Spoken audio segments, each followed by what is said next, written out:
Oh, well, wait. So just so you know, we should be streaming now. So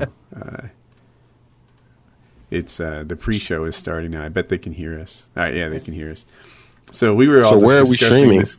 We're on Justin TV. So what we do is we kind of hang out with the stream for a while. If you go to Justin TV, Justin.tv/Woody's Gamertag, you'll see the chat. Everyone's kind of talking and hanging out there.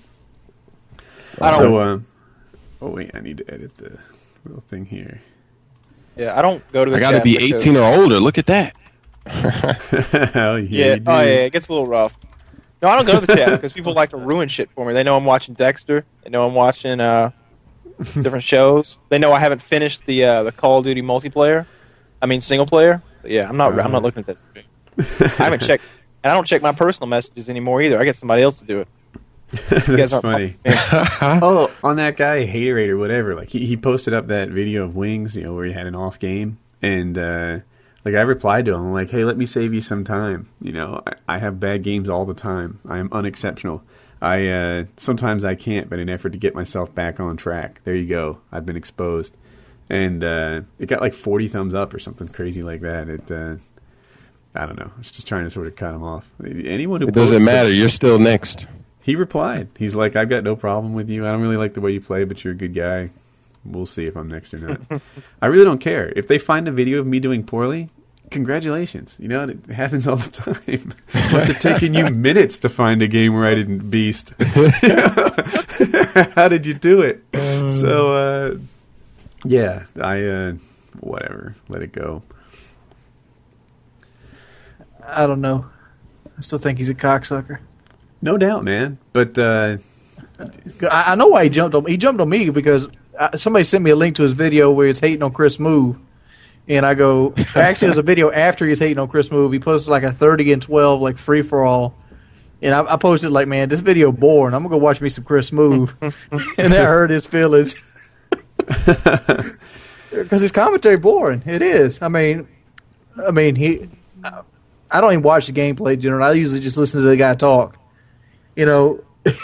He's sitting there talking about how great he is, and I get to the end of the game, he's using the RC car going 30-12 in a free-for-all. Like, this is what you put up? Yeah, which is not to say that I never go 30-12 in a free-for-all. I mean, heck, sometimes I don't even win that game.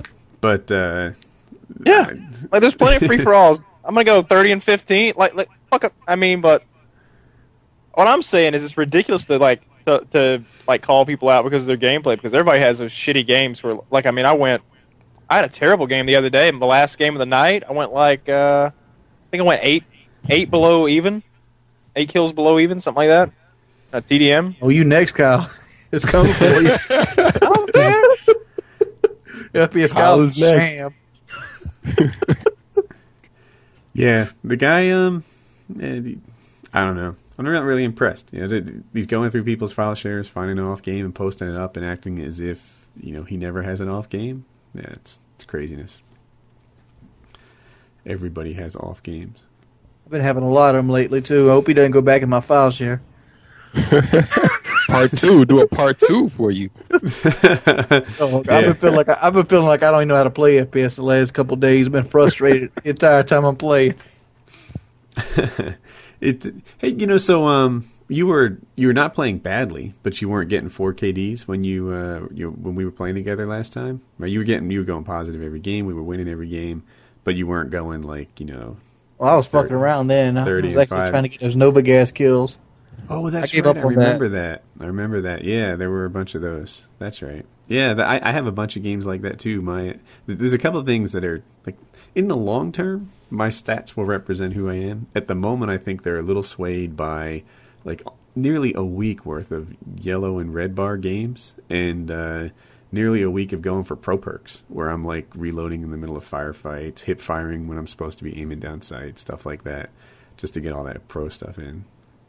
Here's my thing. What I'm coming to realize. I'm not a gunship player, but I'm borderline chopper gunner player, and I know I can do better if I stick with the lower perks such as attack helicopter, mortar team, and napalm stuff. I can get consistently, but I get bored when I run that stuff, and then I get frustrated when I go for the gunship and attack helicopters and stuff, and it makes me play even worse.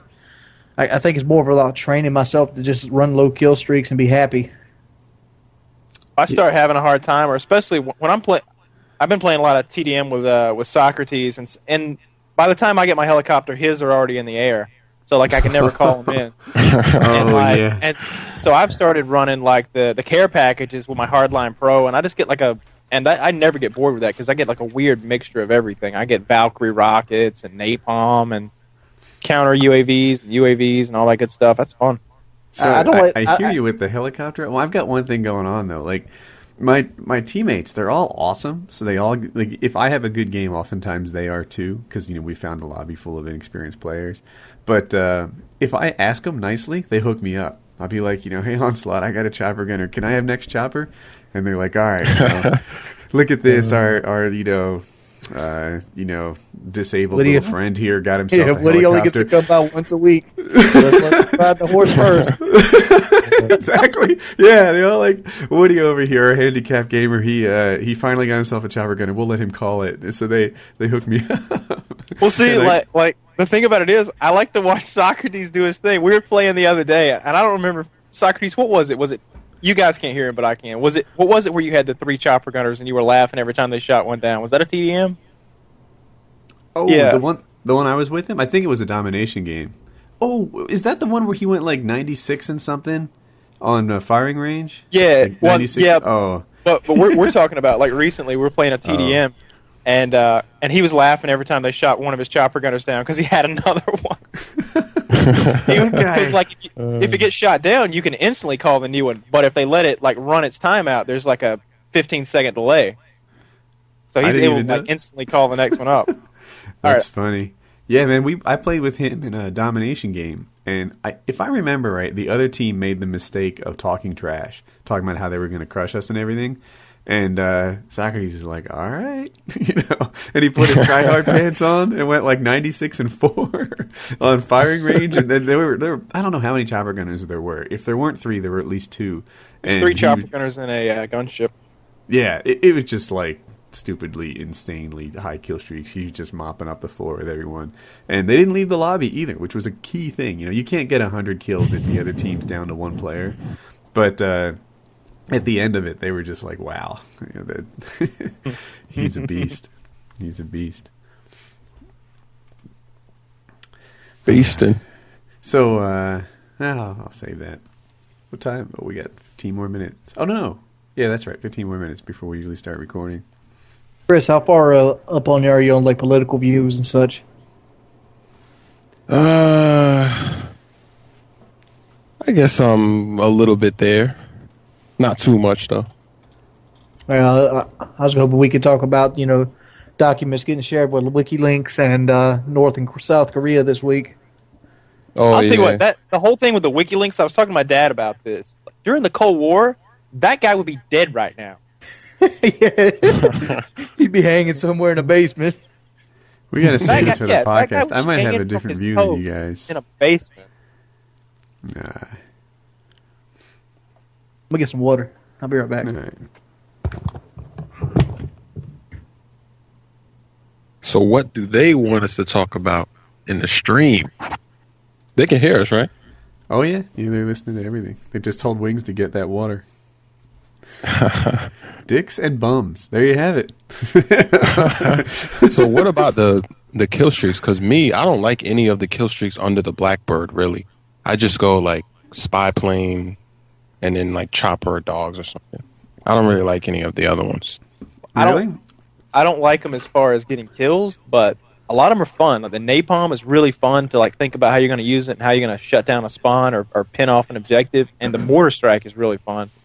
Because the napalm kills me. I always get killed by my own napalm. Yeah, napalm will kill you. It's dangerous, man. Yeah, and I did a little public service announcement on my channel because like there's like a dot and an arrow like indicating that the napalm's going to go from here to here. Yeah. Don't trust that thing, man. That is not true. That napalm runs across the whole darn map on both sides of the dot. It's misleading. But I typically run spy plane, napalm. What is the first chopper gunner called? Is it called chopper gunner? The weaker one? Oh no, the attack helicopter. The attack helicopter. You don't steer that one, right? Nope. Correct. No, That's so just one better the than hovering. that. That's the chopper But the gunner. attack helicopter doesn't get any kills when I use it. Yeah, Maybe. I'm It with just you. sits there. So I'm talking about the higher one. It's a 9 kill streak, not the 11, but the 9. That's chopper gunner. Chopper gunner. Okay, yeah. So then I run spy plane, napalm, chopper gunner, and on rare occasions I'll run one of the 11 streaks, but not very much really. I'm back. And then the mortar team doesn't do anything for me either. I don't know what it is. It's like it just makes noise. That's Have you guys played much demolition? yeah. Mortar team cleans up on demo. Yeah, get demolition on Havana and get them pinned back there. The mortar team will. Not just the mortar team. Any kill streak is just gonna fucking destroy. Here's a tip with the mortar team: use the napalm with it. Cut them off with the napalm, and then you have them trapped in a corner. Then mortar team that back corner. But how can you do that if you get the mortar after the napalm? You'd have to get another napalm, right? Is that what you're saying? I usually call the napalm as soon as I get it. That's the worst spawn trap of all time in any Call of Duty on Havana demolition, and it is. It's ridiculous. So that's the thing that we could talk about because I haven't seen any spawn trapping yet. What? I guess because I haven't Let's played play Havana. Go to Socrates file share real quick. Because when I play on a team, right? I play on a team now, and they're always rushing right into their spawn, so there is no spawn trapping going on. You played on Try a bad spawn trap. We are not as we were in Modern Warfare 2 when that game first came out. It was like, hey, look, they changed these maps. It's hard to spawn trap. People have Painkiller that helps them bust out of a spawn trap. It won't be as bad as it was on COD 4. That was my first thought on Modern Warfare 2. And then we figured it out. Then we knew the imaginary lines on every map. We knew the lines of sight. We knew how to spawn trap. And Modern Warfare 2 spawn trapping was alive and well. I think Black Ops will do the same thing. You know, my team is there now. Like we don't on some maps, it's easy to spawn trap. Like I guess it's C-Dom on Havana. It's of course Nuketown, right? Everyone knows that. Havana, that's you spawn trap it's on just a Nuketown. street, right? There's a street, but on C-Dom, there's kind of like a right angle that go back there. And if you just don't go in too close to where that flag is, they spawn in the back, and it'd be really hard for them to break out. But yeah, I won't say like if they're on Hanoi, we don't really have a spawn trap set up for that. Maybe sometimes. Ooh, Hanoi. I got a spawn trap for that one too. Whenever Hanoi comes up, my buddy Moment goes both the map. This map is annoying. It's the most annoying. It's the most annoying map in the game. You take all the maps have interactive. You're wrong, man. I wasn't running rapid fire. Do your own test. Try it out, but don't run your mouth without doing a test. It's clear that you haven't because I wasn't running rapid fire. Sorry. So what do you think about the whole, like all the maps having some kind of interactive thing going on? Like Hanoi has the lights in that back. You know how the lights can, they go across the little courtyard and then launches the rocket going up and then radiation. You can bring the doors open. I like that. Because it seems like every map has something like that. Like Firing Range has a little moving, Have you ever used those things to kill somebody? Like get behind them and move with them on Firing Range? That doesn't work. That seems like a recipe of getting shot through one of them. Yeah. Look at me, I'm a stealth firing target. I actually tried that at the start of the game, and it was just hilarious. I was moving with it, and I saw someone. I was like, "Ooh!" And I got him. That One of those kill old cam must comedy have been movies where the embarrassing. guy stands behind a pole. Yeah, I don't like them actually. I guess when you add the confusion to the map like that, it's one more thing that sort of doesn't increase the skill gap. When you add the trains moving around, then you can't sound whore. When you add the rocket launching or the doors moving, it's like they just shut down your awareness for whatever 30, 40 seconds. And Big ass train horn blaring while you're trying to sound whore. Exactly. Yeah. So they just they take a player like me that depends very much on map awareness, and they just remove that skill set and put everyone on this deaf, dumb, and blind plane, on the same playing field. And it's like, oh, great. That's it's one less thing that sort of puts everyone on the same playing field. And I don't like that because it takes away one of the things that I do best. Yeah, everybody's crying about quick scoping. They took sound whoring away, and they haven't brought it back yet. Don't even give me that shit. That sound whoring right now is subpar. It's below average. So what perks are you surprised that people aren't using? Because, like, I guess since sound horn isn't good. I thought flak jacket would be used more. Shoot. Flak jacket. I've never even tried that yet. Dude, all right. I was thinking trying to get, the pro version, but... No, Nuketown, I was getting annoyed on Nuketown because I always want to run out and throw my spawn nade at the car. And I kept always I would get a double kill, but I'd always get double killed myself. And I was like, damn, that's annoying. I put flak jacket on. That nade they throw at you is like a scratch. It's nothing. And then if you get noob tubed, it's like it barely affects you at all. It's nothing. Flak jacket is ridiculous. Flak jacket's nice. Nuketown is like, especially when I take Bravo, I usually run a flak jacket class. But for the normal stuff, hold on, I gotta ban this idiot. For the normal stuff, I typically run hacker. It does two things. One, it stops me from the darn Claymore deaths. But two, every time I see a camera, every time I see a motion sensor, it tells me where I might find a guy, and that's kind of cool. Do you have Hacker Pro? I only use Hacker. I'm not even sure if I do or not. All right, I just have decided to start using Hacker Pro again, because when you booby trap a care package, it's the funniest shit ever. Yeah, they come back for their Blackbird, and it just blows them up. Pro tip: if you have Hardline Pro on and you can't change your care package, it's been hacked. Just run away. So when you booby trap it, because on your screen it shows that you booby trapped it, like it has skulls on it or something, but they don't see that, right? They just see a normal care package. Yeah, they see that it says care package, chopper gunner, come get me. Yeah. Come get that shit. It's a big explosion. Like I've seen people get triples and quads with it. It's a big boom. Oh it's yeah, it's at least as big as an RC car. But if you can't, like, if you go there and you're like, oh, it's a spy plane, I'll change it to something else, and it won't change. That's a hacked care package. Leave it alone. Do you guys use the RC car? Have you unlocked it? Do you actually use it? I have never unlocked it. The only time I've called it in is when I get it out of care packages. Yeah, me too. I have run it before, but I run spy plane. That's my first kill streak. I let the Beasts and Legends I run with pull up all the SR-71s, but I'm a spy plane machine, man. I'll keep us in spy planes a lot throughout the game. Yeah, I use a spy plane every game pretty much, or if not spy plane, then it's the counter. I can tell you my shit right now. I've called in 2,295 spy planes. I doubt I've called in that.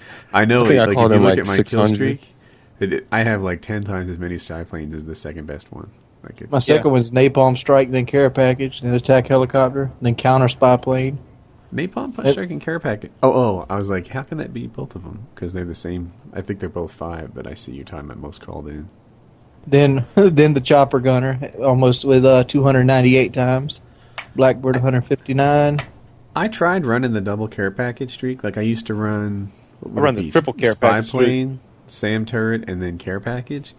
But it wasn't really crazy for me, man. Like, first of all, even when you re-roll, you don't often get good stuff, right? A lot of times you get junk. And second, I'd earn 2 care packages typically, call them both in at once. But I'd run all the way back into my own spawn, trying to find a safe spot, taking me away from the objective for like 30 or 40 seconds at a time, and then I finally get my junk, and what do I have? Like ammo and an RC car? Like I would have rather had my napalm, which was a guarantee sort of game helper, than taking me away from the game for so long and giving me borderline junk. I've almost quit running the Napalm Strike because it fucks spawns up so badly. So you don't have to drop it on their spawn. Half the time I drop it, it's on B-Dom. I just find a nice stripe, put it on B-Dom, and there it is. Like for 30 seconds or so, we don't have to worry about it. But that's a pro tip for you guys. If you take napalm and you're spawn trapping, and you put it in their spawn trap, they're not spawn trapped no more. Yeah, you want it on the edge. Exactly. They absolutely. The whether there's napalm on the ground is one of the things that decides whether somebody can spawn there. So if you drop it right where you want them to spawn, they won't spawn there anymore. It's over. So it's gone on 10. You guys want to kick off the podcast? Get this cooking? Yeah. Give me just get it cooking. Speaking of cooking, I think I'm going to make a cooking video. Really? Yeah. Cooking that Modern Warfare 2 disc? Nah, we already cooked that. I know, I saw that. I got done. That's well done.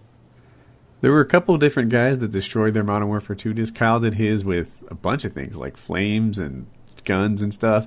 White Boy's was subtle, but it kind of worked for me. He just ran over with a lawnmower. And it worked so perfectly. The lawnmower like sucked it up and spit it out the side in, I'll call it 15, 20 different pieces. And I was like, perfect. It's done.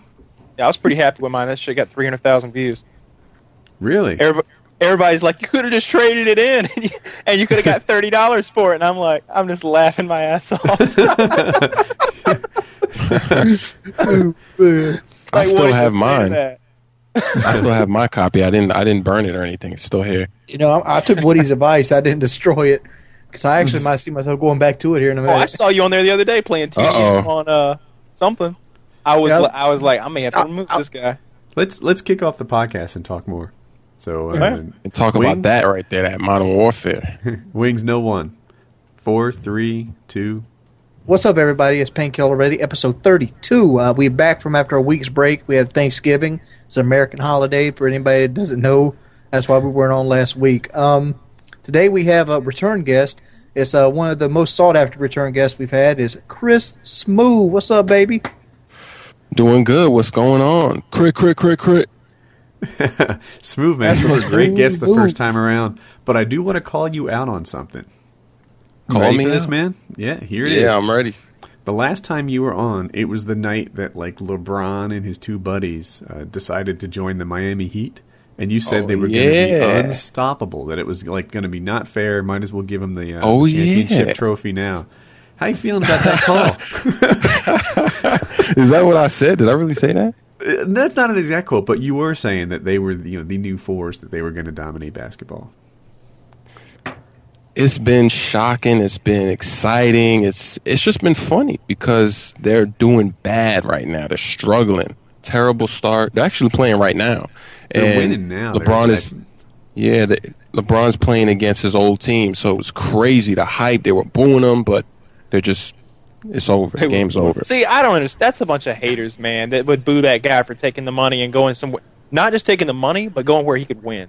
I don't blame him at all for that. Like, if it had been the way he did it, because he televised it. I followed it. What did he do that you thought was dirty about it?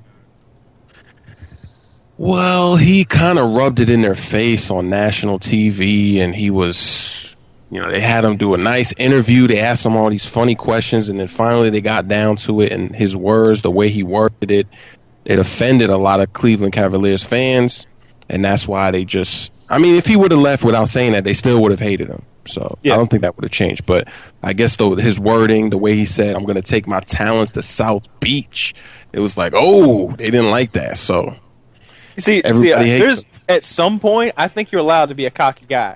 And I think LeBron James is one of those people on the planet that's allowed to be a cocky guy. So pretty much LeBron James and Socrates are allowed to be cocky at their given craft. But seriously though, like Michael Jordan, for example, like he's not allowed to be cocky. He's not allowed to be like, he sees somebody playing basketball and they're like, what do you think of this guy? And he's like, well, they're good, but I was the best, so it doesn't really impress me. Like, he could say that, I'd be like, yeah, he's right. Yeah, I got a problem with that. His Hall of Fame speech, that's what he was doing. So why isn't Miami doing better? Is it the whole there's only one ball thing and they underestimate the value of that 3-point shooter and that rebounder? Like, what is the deal? They just have a lot of weaknesses. They in basketball, rebounding and the paint is really important. They're getting crushed in the paint. Their point guard situation's not looking good. And their offense, they're just standing around. They're not moving. They're giving it to LeBron. He's dribbling. It's not looking good right now. Huh. Well, if they got a lot of things to figure out that stands around without moving, I'm available. Yeah, I know, right? I watched some Michael Jordan highlights the other night, man, and those are people want to talk about what the greatest montage is of all time, and whenever somebody asks that, but they don't specify Call of Duty, I link them to a Michael Jordan montage. That shit is so much fun to watch. Just like there was one part where it's like 30 seconds of him of him like knocking the ball out of the air out of people's hands. He was a beast. Yeah, He was doing everything. So, what do you think about him coming out of retirement, Jordan? Was that a bad thing or an okay thing? Well, the first time or the second time? First time was cool. Second time was a bad idea. Yeah. The second time, I kind of, because the way that he left was just the best. There's no way to leave a sport or anything better than that. So I think he should have just left it with that game-winning shot. But I don't know. He loves basketball too much. See, I'm with you on that latter part. Like, to me, here's when you deserve to be in the NBA, when you're not the worst guy on your team. You know, if you're hanging on your team only because your star power fills people in the seats and there's a more capable player, but he's not getting your job. All right, now, I don't know if that was the case with the Wizards, though. It wasn't. That's why I thought it was okay. You know, if he wants to come back and play, and like Chris Chelios did it in hockey for a long time, he was still an NHL player, and I was cool with that. So, you know, I'm not really concerned about, you know, his history, his legacy, and all that stuff. He was still capable of playing at an NBA level, even if he wasn't playing at his peak level. So, in my mind, go ahead and play. Play until you don't want to anymore. Yeah, he's playing at an NBA level. He's just not playing at a Michael Jordan level. Exactly, right? Yeah. He was like the 40th best player in the league. That's okay. You know, I wish I was. Oh, was he really? Was he that? Because I remember watching him play for the Wizards, but yeah, he had some really good games, and he was showing those signs again, but just the age, and it wasn't terrible. He did work. He set some records. He had some explosions, and that's it. Though. You just wish. I'll tell you one instance of somebody who's like going on for too long, and that's what's his name that coaches college basketball for Penn State. Basketball. Football. Ooh. Football, Paterno. Right, Joe Paterno? Dude is upstairs in the booth in a wheelchair. No, like that's not a joke. Dude's upstairs in the booth in a wheelchair, and they got him coaching. I'm wondering if he still coaches that team. Like, I've seen him too. Do you hear his interviews? Yes. That guy's about as with it as my grandparents, and they're all dead. You know? Yeah. You know, that guy, like, I don't just see him out there really being the guy that like chooses the drills and blows the whistle and does all that coaching stuff. I see him as the creepy old man who the players have to like stand up straight when he comes onto the field, when he gets rolled out there. They're like, oh, old man Paterno's out here. Everybody straighten up. Hey, you boys looking real fine. And he like slaps one of them on the ass, and it's kind of creepy.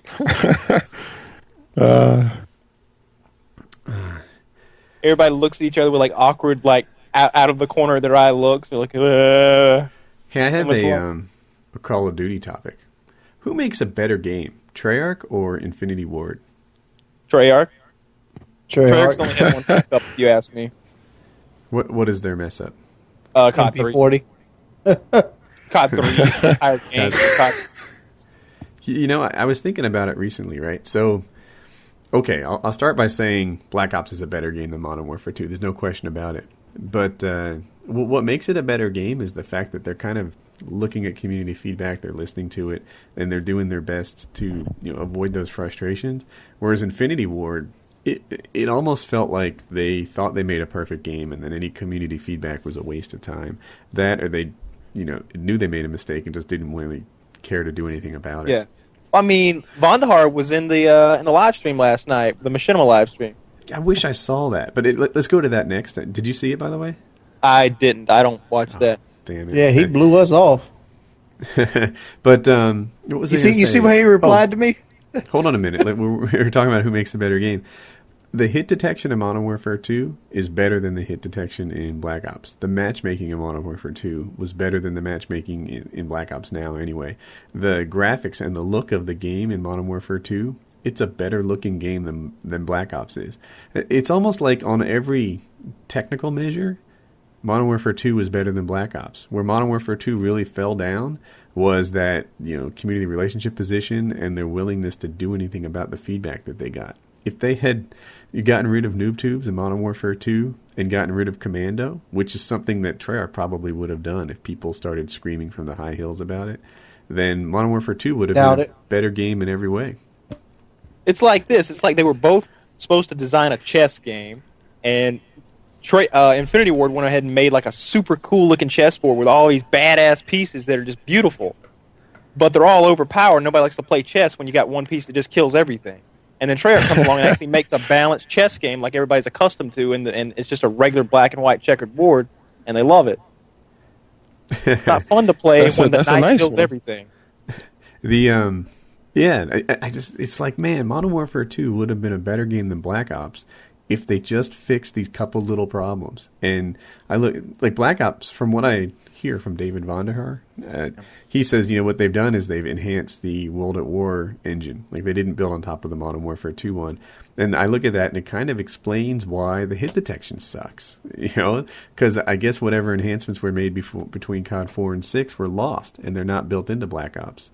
Yeah. And so I wish the Treyarch guys had the technical superiority that Infinity Ward has, or I wish Infinity Ward had the customer service that Treyarch does. If you put them together, you'd have a hell of a game. So what do you think about all the people that say Black Ops isn't going to last longer than 6 months? And like on our comments, some people are saying this game is boring. Go back to Modern Warfare 2. What do you say to that? Let me tell you. Oh, those people suck a dick. Let me rant here. But Black Ops is boring. It is as it states right now, it's a boring game. But that's because it still has mistakes in it. Like, I get bored as fucking shit playing TDM 3v3 and 2 of the other bitches on the other teams got Ghost. That's boring as fuck. And you see it. Anybody that plays TDM has seen it. You see it 4 or 5 times an hour. And actually, I had a game where our whole team backed out, and it was just me and someone else that I was in a party with against like 6 on the other team, and we just got owned for that game. It was like I was like 10 and 19. They'll never give you another person. Never will. It's mixed, man. Like, so never is the wrong word, right? Because I bet on the other hand, you've been dropped into games that were unwinnable, right? I know I've joined domination games that were virtually over. There's chopper gunners in the air. It's all the horribleness that you hate. Yeah, 193 to 70. On the other hand, like Wings has pointed out, sometimes like I'll have games where I go 10-1, but the other team fell to like 1 or 2 players, and it's like, darn it, man, I might have gotten to a kill streak and had myself a YouTube game if these guys didn't quit. Instead, it's hard to even track people down because there's only 1 or 2 guys on the whole team, and they do seem slow to drop people into games that are going on, but it's not as if it never happens. It's just weird. But on the other hand, you hate being dropped in those games so much. I don't know which model's better, the Call of Duty model or the Halo model. Hey, look here. I'd rather get dropped in a game I can't win and dashboard than never get dropped in a game at all. So wait a second. If you dashboard, you don't get the loss? Is that what happens? You don't get it. The game doesn't count. Does the KD back out and everything? I heard that doesn't work in this game. It still works. It doesn't Really? even put it in your. It doesn't even put it in your theater. Oh, I didn't know. I don't really dashboard. I'm going to admit on here on the podcast, I dashboarded one time in Black Ops since it came out, and that was probably my first dashboard in maybe a year. Like, I hardly ever dashboard, and even if I get dropped into those 120 to 10 domination games, I'm like, we can still get this. Let's turn it around. I start trying to rally the troops and triple cap. You know what? When I dashboard, when I go into a domination game by myself, and I realize I'm the only person playing domination. I can see that. I don't hear you. When that happens to me, I get on the mic and I start trying to put on my lieutenant hat and all right, guys, I'm gonna get A, you hold B, we're gonna do this. And somebody goes, shut the fuck up. You're gay. Well, you're muted. I'm gonna work with my other 4 friends. but that's exactly how it goes down, man. I immediately start trying to rally everyone and turn it into a better game. There have been a few, and some of my proudest moments in gaming. Like, there was one time it was Modern Warfare 2, but it was Crash, and so they brought it back. And I dropped in that game. I forget the exact score now, but it was blown out. I'm going to say we were down 140 to somewhere in the teens. And but on the other hand, I was the super version of me. You know how every 1 in 100 games you are that guy who is, Socrates? And so that noobs fear to tread me. Yeah. So I dropped in that game. It was nearly over, but I was the super me. And I capped 2 flags. I pinned them back at A. I cleared it out. We had them triple cap. The other team rage quit, and I never posted the game because we sort of came back. when it was like 6-on-1. Like I'd gotten them to rage quit, and I swear to God, it was me being the unusual version of me. And yeah, they quit out. We triple capped. We won the game, and I was like, damn, that was one of my proud moments in gaming. And I will stick in games and try and get those. But I did rage quit. I did dashboard once in Black Ops, and it was just dreadful. Another thing that bothers me is they made the mini map bigger in Black Ops than previous Call of Duties. Did they? I didn't even notice. I didn't notice that. It's 35% bigger, at least. Is it just magnified, or is it showing more? It's magnified. It's like the green arrows are bigger, the buildings are bigger. Oh. Like in Modern Warfare 2, you had a bigger view of everything around you on the mini map than this game.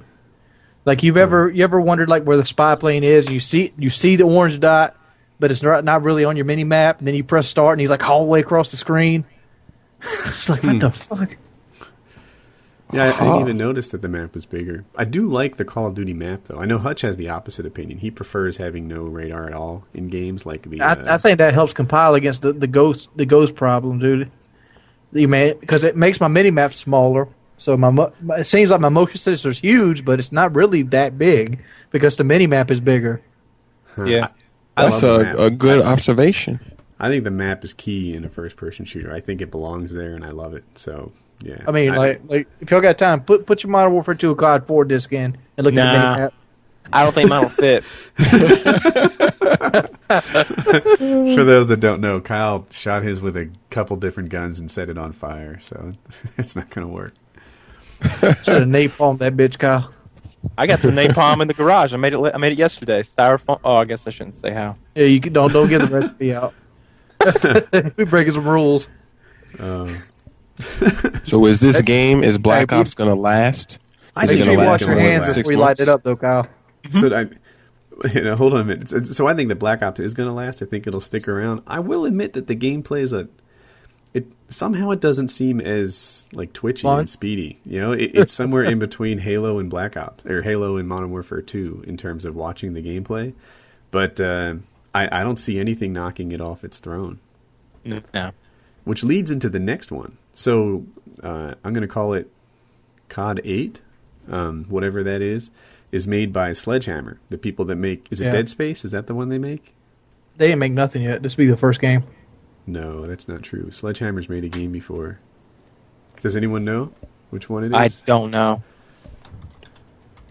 I'll look it up right now. Sledgehammer. So is it going to be a Modern Warfare, or what is it going to be? It's Call of Duty Modern Warfare 3, I think. Yeah, I'm sorry the podcast is going through a slow spot. I'm looking up which games they've done before. Did anyone in this... They did it as another name, as Visceral Games. I think this could easily be another example. And they did Dead Space, The Simpsons, Godfather, all the Godfathers, From Russia with Love, James Bond, Agent Under Fire, Everything Is Nothing, The Sims 3, and Dead Space 2. Okay. All right. Yeah. I'm pretty excited about Dead Space 2. That's cool. Yeah. So Sledgehammer's doing COD 8, and I wonder what it'll be. I mean, like, I'm a little nervous it's going to be terrible, right? That they're going to be brand new to this engine, that it's going to be like, they're walking in and maintaining somebody else's code. That's not an easy task for a programmer, and I wonder what it's gonna be like. I don't know. I think it's going to be another example of what happened when World at War came out, and like you had everybody went over played World at War for a while, but ended up going back to COD 4 for another year. You keep saying that World at War had more players than COD 4 during that whole period. Yeah, but those are little kids and you. And CNNers. Yeah, so actually, Wings, I paid a lot of attention. Game. I don't know why, but like as kind of a fan of COD 4 and Call of Duty, I used to pay attention week by week whenever Major Nelson released his rankings for the most played games. And Wings is right that World at War, I'm going to say 9 times out of 10 had more players than COD 4. Not every time. I mean, COD 4 would sometimes beat out. But, World at War generally was more played than COD 4. Although it had no YouTube community. I'm still standing at this. World at War is still my favorite Call of Duty game. Wow. And I was saying, I was going to do a commentary on this, but we should do this on the podcast. If they did another World War II shooter with the new engine, what would be the kill streaks? I don't know. I think we should bore them to death. Crush them with repetitiveness, and then let's put them in a chair and watch them watch World at War commentary. Unleash Wings of Redemption's TDM number 875 from World at War. The 11 kill streak would be listening to me talk about controlling the engagement to boring gameplay. I was sort of thinking the 11 kill streak could be like you actually get a tank from World at War. You get to drive it around for 2 minutes, and it's unkillable. Unkillable? Wow. Yeah. I think 11 kill streaks should not be able to be destroyed. You work 11 kills with your guns, you deserve a reward. You don't deserve a noob to shatter your dreams with a rocket launcher. Phase 1, 3, and 15. I'm thinking about that. What do you guys think about, let's say if Black Ops had a game mode where you could use Modern Warfare 2 kill streaks, but everything else is Black Ops? You think that would be... I'd like to see him bring back building kill streaks, at least in a playlist. Like a playlist where like kill streaks Modern Warfare 2 way? Where you building kill streaks meaning kill streaks build more kill streaks. Yeah, like have a playlist for it. See, I'm at a level, like, I don't claim to be a really great gamer, but I'm at a level where if kill streaks build kill streaks, I can get there. I can turn normal games into great ones by getting to 5, which turns it to whatever. And it would make the game more fast paced.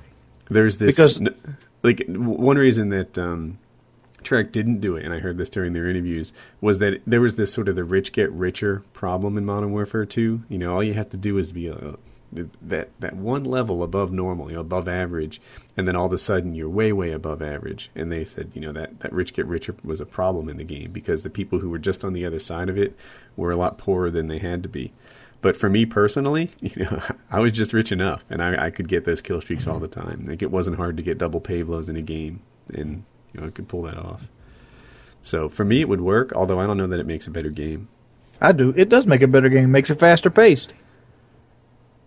Because right now, motherfuckers are camping for a care package.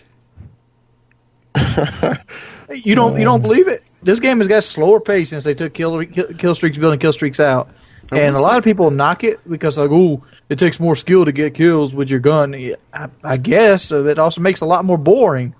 I mean, it's made the care package more attractive for some players, and not for me. Like, I actually don't like the care package. I care so much about winning. It pulls me off the objective. It slows things down, and I don't always get what I want.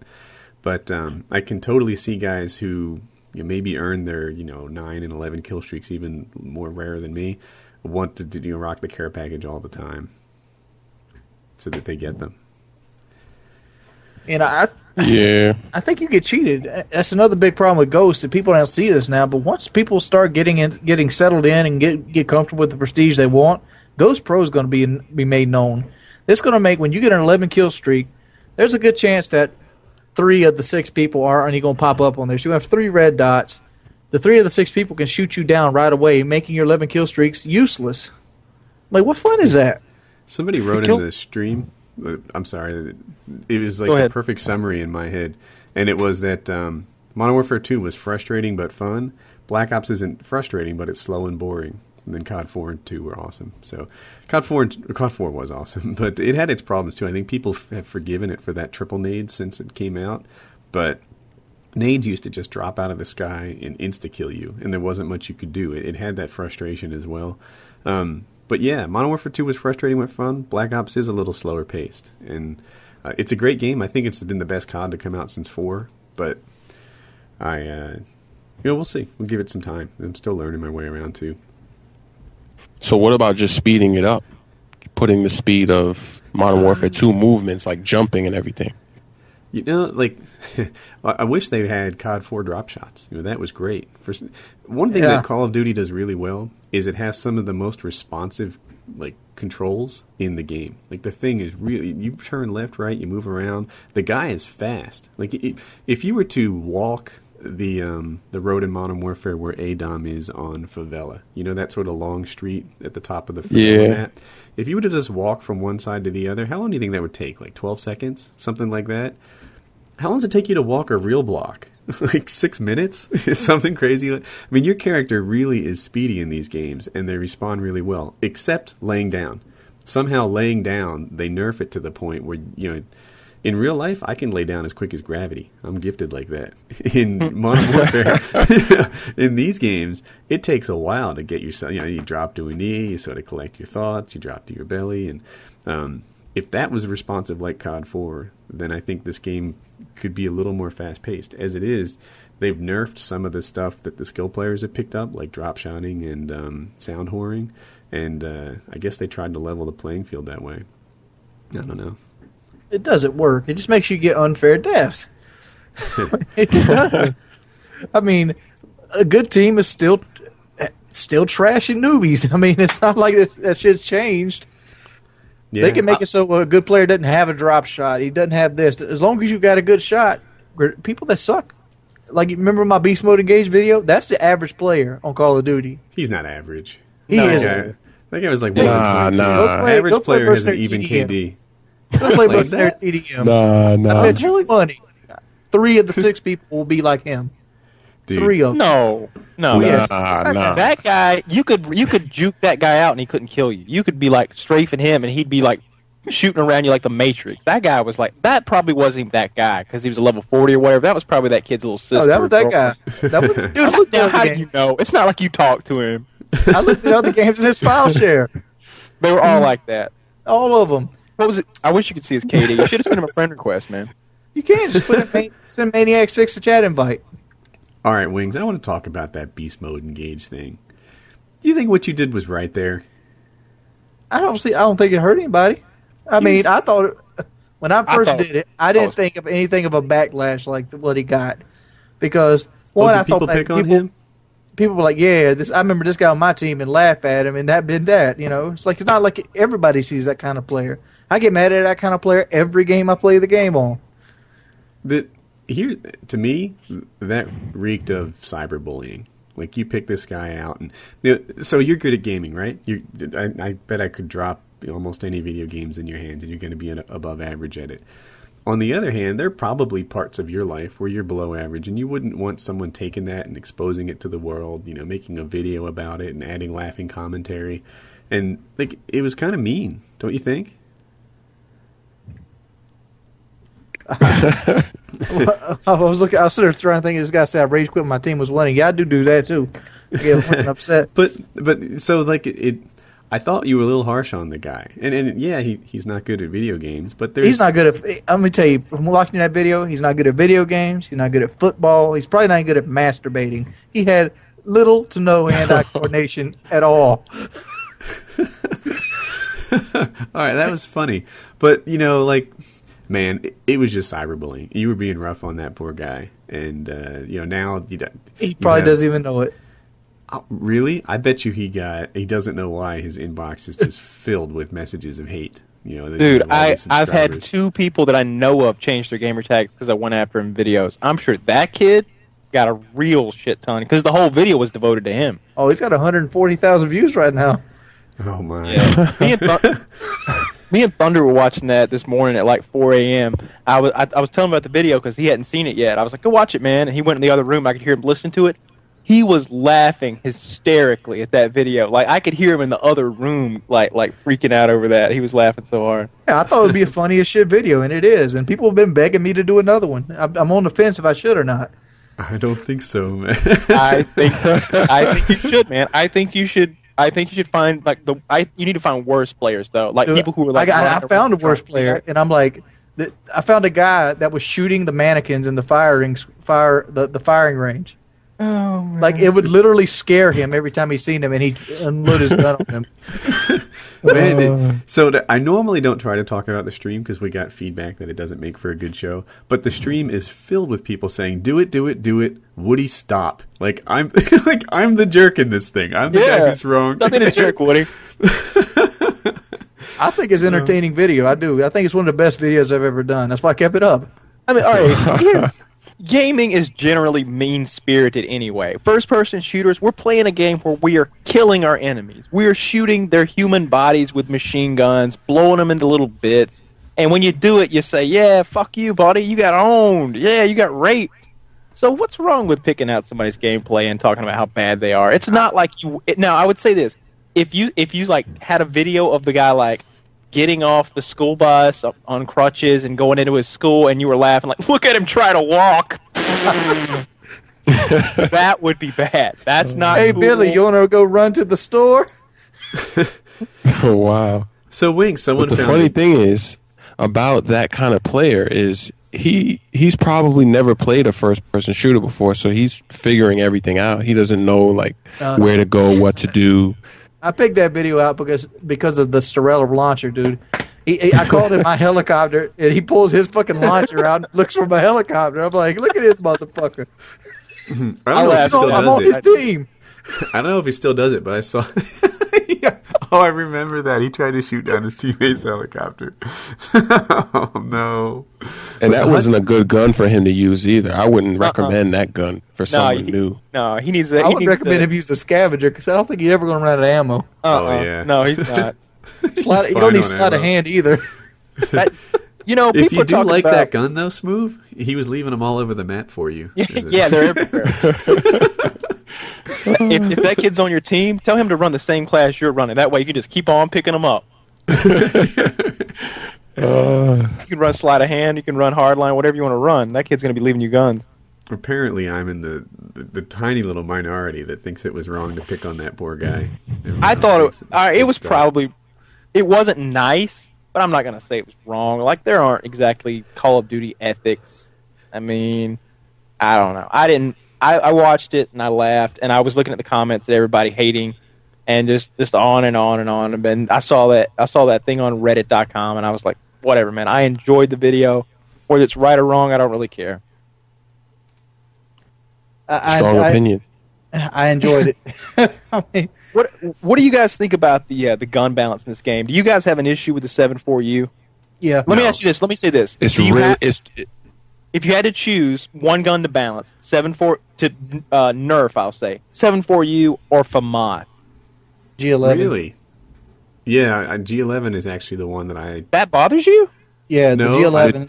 I love the G11. I run it all the time. I- When I use Like, the G11, I feel like I'm an MP40 noob. I'm like, do these guys realize it's single bursts, even on my collection, a whole lot. It has the hip fire spread of a submachine gun. This thing is a beast. Yeah, when I have the M16, I felt like I was almost unarmed if I'm in the same room as that guy. The G11 has such a small hip fire, and it has such a rapid follow-up burst. I win close quarters battles and long distance battles and anywhere in between. I love my G11. I hope And you they can don't get nerf your that 4-man thing. spray because it's got like 50 fucking bullets. Oh, that's Yeah. another thing, man. it has so much If ammo. I reload the G11, I want to like knock myself in the head. I'm like, what am I doing? This thing has, I think it has 45 bullets in the 48. default clip. Is it 48? So 48. 48 divided by 3, is that 16 bursts? It's yes, it is. Yeah. So you can get 16 bursts before you reload. Like, that's a lot. That's Yeah, like but- 8 kills. You can get yourself the damn near chopper gunner on hardline without reloading with that gun. It is a thing of Yeah, beauty. but it doesn't have any attachments. Doesn't matter. It's got beautiful iron sights. Iron sights are good. Yeah, but if you could put like a silencer, something else on there, you I hear can't what put you're anything saying. on it. I do think it'd be interesting to try a G11 with a silencer. Like, even if it was a 2 burst, it might be a pretty good gun. But I think it's still a really good gun the way it is. What I want to do is put the sniper scope on it and go play hardcore. Because you quick scope like a motherfucker with that thing. Yeah, Because that thing. you can quick scope with that. But you got to look at it this way, Chris. Move. It might be just an okay gun without a silencer and like a random person's hands. But just imagine if a team of organized people abused the shit out of that gun. Yeah. Dude, you wouldn't be able to move. You literally would be outgunned every time you walked out. Do you guys know the history of that gun and the deal of it and like the facts behind it and everything? Can you tell it not boring? I was hoping Wings would tell it and be boring, and I could avoid doing so. I can tell you what it is. I mean, I don't look into the gun that much. It's one of those electronic guns. That's Yeah. why I can't have a silencer because silencers require what you call subsonic bullets to shoot, and it couldn't shoot subsonic bullets because it uses electricity to ignite the primer in the gun. Yeah, you see. Well, there is no primer. You see those rods you're putting in there. Imagine that rod is stacked. It's like bullet, powder in a line, and it's setting that powder off in sequence, 3 at a time or full auto. And there's only like 8 of them in the United States right now. I get to shoot one of them next week. That's awesome. And we have acquired 30 rounds for it. So really? Yeah. I gotta shoot that thing too, man. No. There's only 30 bullets in the world left. Oh, go to hell, man. I'll take a shot. Just give me one burst, motherfucker. I'll get a shot on it. That'll be a cool trip, man. I'm looking forward to that. I hope it's not some really elaborate prank. Can we talk about that? Do you want to? Yeah, we can talk about it. For people that don't know, is it Bud's Gun Shop? Do I have it right? It's Las Vegas Gun Store. Okay, Las Vegas Gun Store has sponsored FPS Russia. Like they like what he does, shooting guns that he uses in the game in real life and stuff. And they gave him an all expense paid trip out to Nevada for him and a friend. And they're going to give him guns. They're going to give him bullets, and they're going to go out there and we're going to make some videos. And the friend is me. So yeah, we're going out there. We're shooting guns and making some videos. We'll see. It should be fun. We're going to get a whore. It's going to be great. My wife saw that Skype post where you said you wanted to interview. What does it say exactly? You want to talk to a prostitute? I have to look at it. I think I said I wanted to make a video with a prostitute, or maybe a video with a whore. I don't know. I've been thinking of video ideas. I definitely want to do something with a prostitute. My wife was like, "Yeah, I worded it so that it was funny." and like she was not. She didn't think it was funny at all. And she's like, I'm like, dude, trust me, I wouldn't do anything that would be a problem. And I'm like, we might talk to one, just do interview, and I could hold the camera. And she's like, no. And I'm like, really? I can hold the camera? And she is not down for me being in the same state as a prostitute. Well, I'll set up the tripod then. There you go. There'll be 2 videos. There'll be the one that goes on YouTube and the one that goes on RedTube.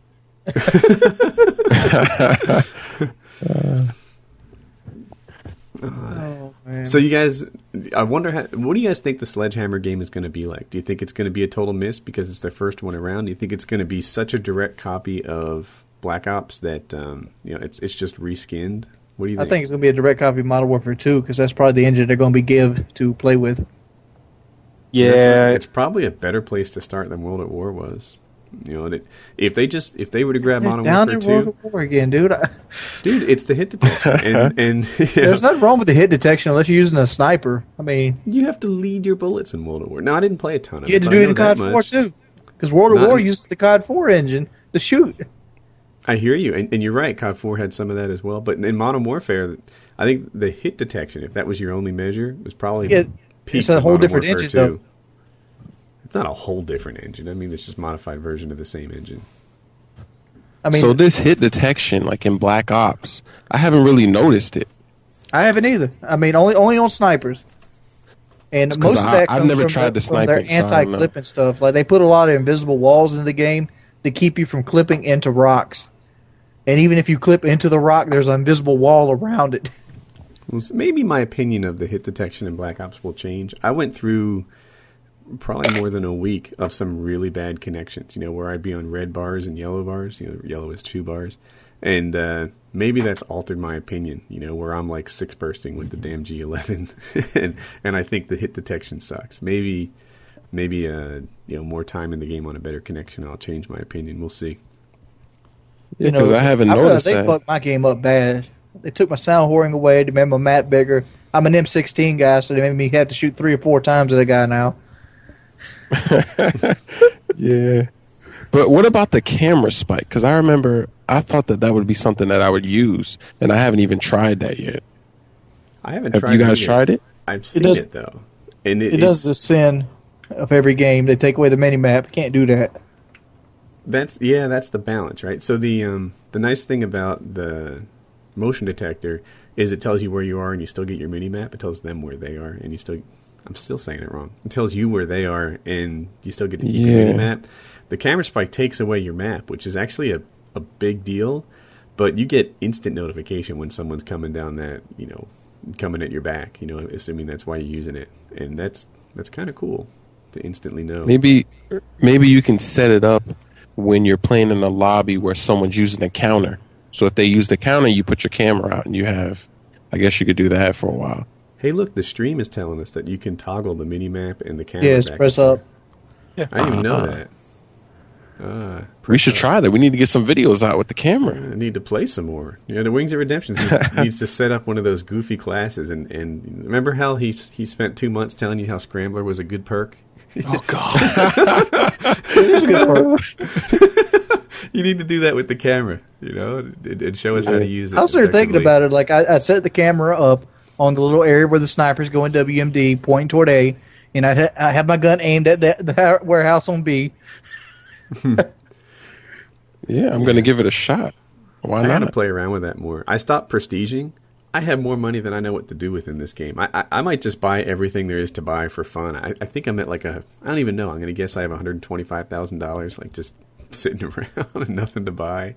I'm going to start playing around. I didn't prestige, so I'm trying to experiment a little bit, trying out some SMGs, and it seems like most of them only have a 20 bullet clip without an extended mag.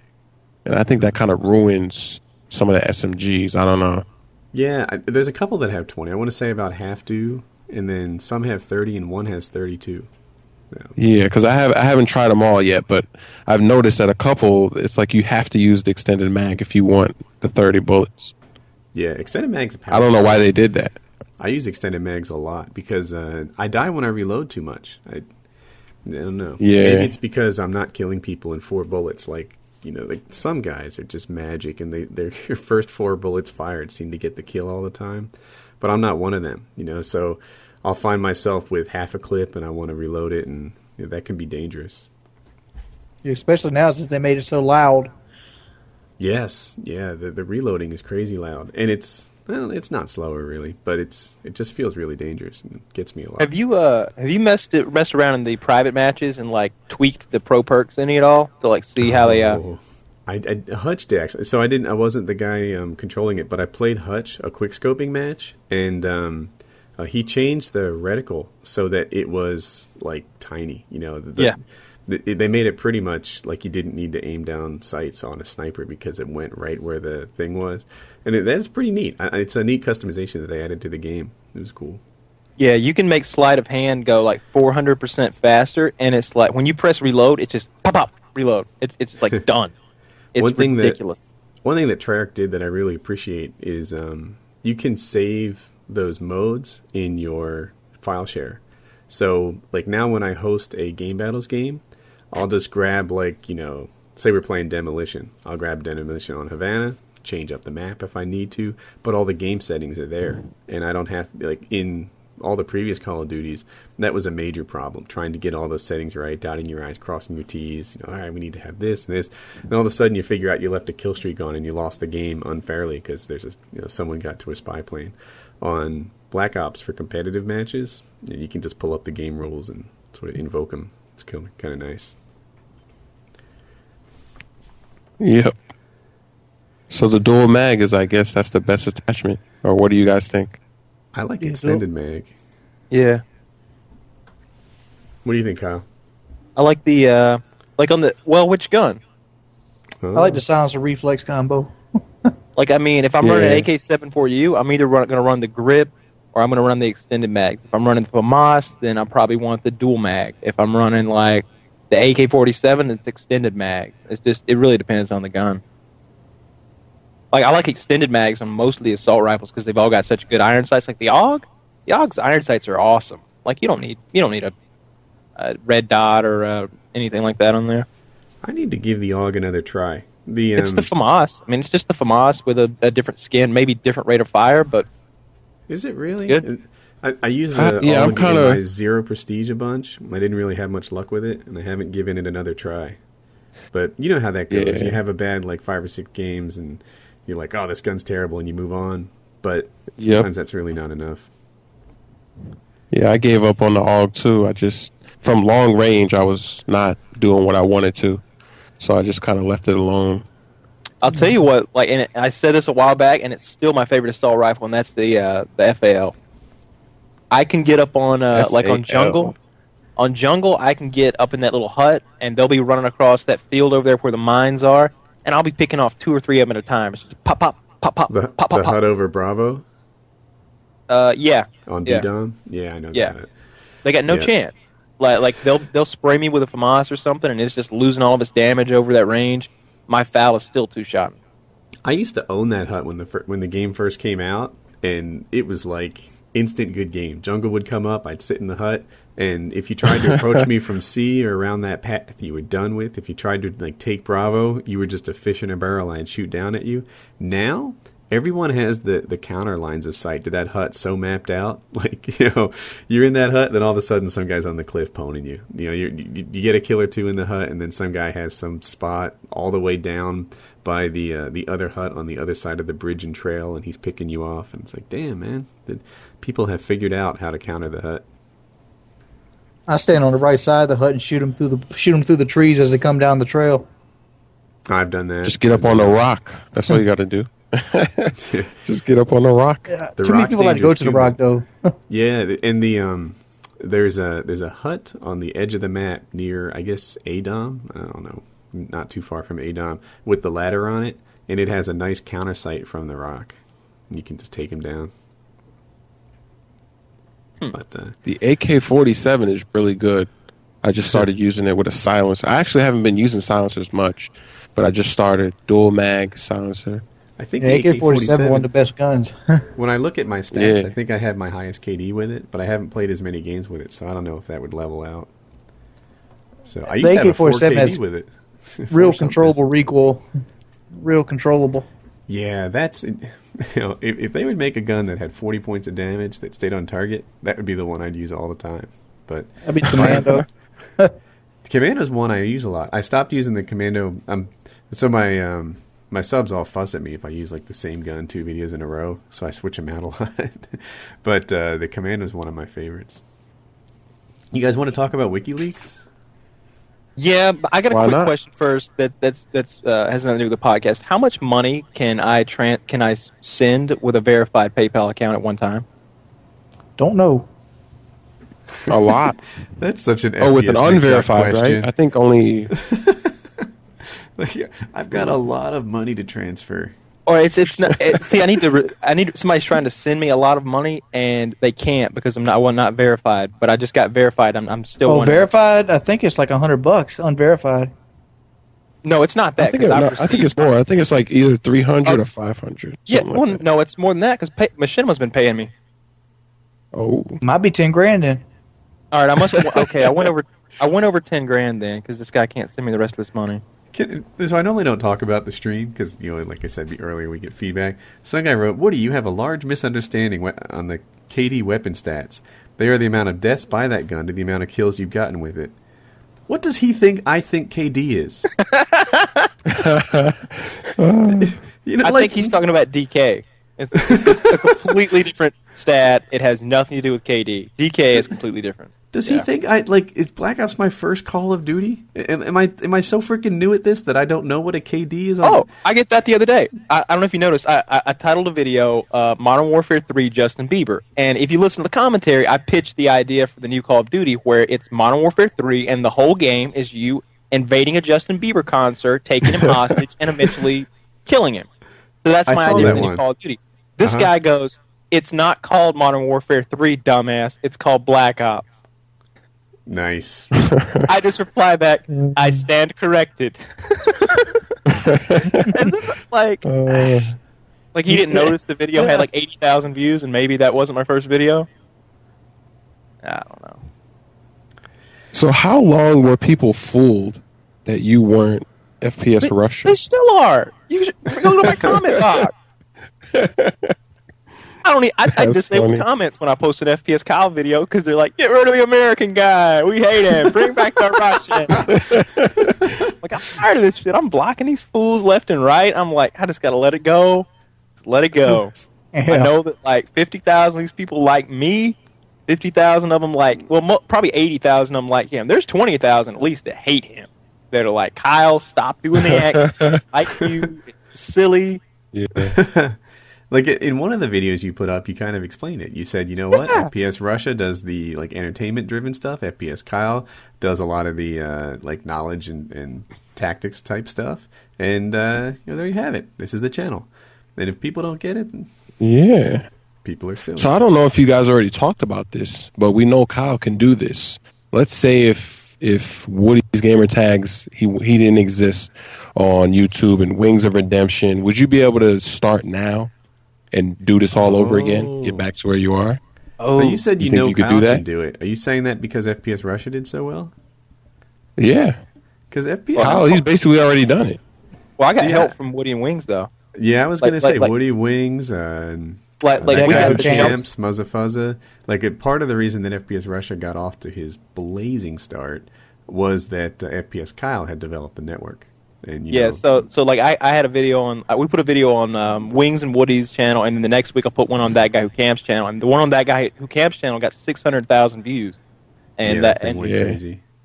so, But like, you created two different personalities, though. You had two there's like different. 5 of them now. Yeah, so we already know you passed the test already. But let's say if we were never here, would you be able to get back? Do you think if you started now from scratch with no fan base? Yeah, I think so because I could get networked quickly. I think I could like make friends with people and explain what I do, and I would make a different sort of video. I would make videos that were explaining the basics of Call of Duty and to try to establish myself as something like that. It's all about And getting then, I mean, noticed. Yeah, it's all about getting noticed. You just got So to. I mean, you that's think you what could it do is. it, Wings? Yeah, I could do it. It's like Frog the Barber. That's probably gonna be the next big commentator. Is he the one that did the high action commentary? Yeah. That's Oh, not, that thing was funny. I mean, I was That was watching really it like good. I want to promote this guy, and when you get to that kind of level, you're doing a good job. When the guy wants to actually help you out because more people need to see this. Yep. Yeah. Well, it's all about the networking. I mean, I only had like maybe 10,000 subscribers, and I was on Machinima, but I had 10,000 subscribers, and then the Moody Swede like saw one of my videos, and he's like, "Hey man, I've been watching your videos. I really like them. I'd like to put one of yours on my channel." I'm like, "Hell yeah," because he had like 18,000, which was ridiculously high at the time, and I was like, "Yeah, man." So I put one on there, and Wings saw that. So Wings was like, "Hey man, I'd like to do a dual commentary with you," and then it just leapfrogs and goes back and forth when you do stuff like that, and I don't know, you get to know people and start working together. But it's hard. It would be like virtually impossible. And there's guys out there who are virtually never done anything with anybody else and have just kind of stayed on their own and basically just fed off Machinima. Yeah. And that's pretty impressive. Yeah, to answer the question that Smoove brought up, I would struggle. Like, I don't really know that I'm all that interesting or that I'd stand out in, to get started now. It's harder to break in today than it was a year ago. And, I'll say when I broke in, it was harder then than it was before. I'm just coming up on my year point. I didn't even I got my HD PVR somewhere between Christmas and New Year's, and I maybe put up a video or two before that didn't even have gameplay. So I'm just coming up on the year, and at that time, Hutch, Wings, the Optic guys, Kyle, they were all started. Of course, there was a whole European guys, like Pyro and Sam and Moody, etc. I felt like I was late to the game. Now I realize, I was just in time. Yeah, the people who were Because I remember I saw that video again where you did the dual com with the Wings, and the video it only had like 30,000 views, but I remember back then that was like a big video. That one on what was it, Underpass, the rainy map? Underpass, yeah. Yeah. Yeah, that video turned. I put a lot of prep into that. Like, I had talking points. I had a like a little document in front of me that had at 45 seconds bring up this, at 1 minute and 10 seconds bring up this. Oh my God. And I didn't hit all of them, but that conversation didn't drop. I came in there prepared. That was my big moment. And every now and then the opposite happens. Like, I'll do a conversation with somebody else, and hardly anyone has that level of preparation. As they it's their. I don't want to act like I'm some sort of big shot, but I have 150,000 subs now. So if you're just getting started and this is your big moment, then you probably should have put some prep work into it to make sure that you do the best you can. And most guys don't. Yeah. So what's funny though is it started off where Wings he had more subscribers than you, but now you have more than him. how does that? How do you feel about that? How is that? Is that amazing? I know what he's going to say. I would have more than Woody, but I block half the motherfuckers.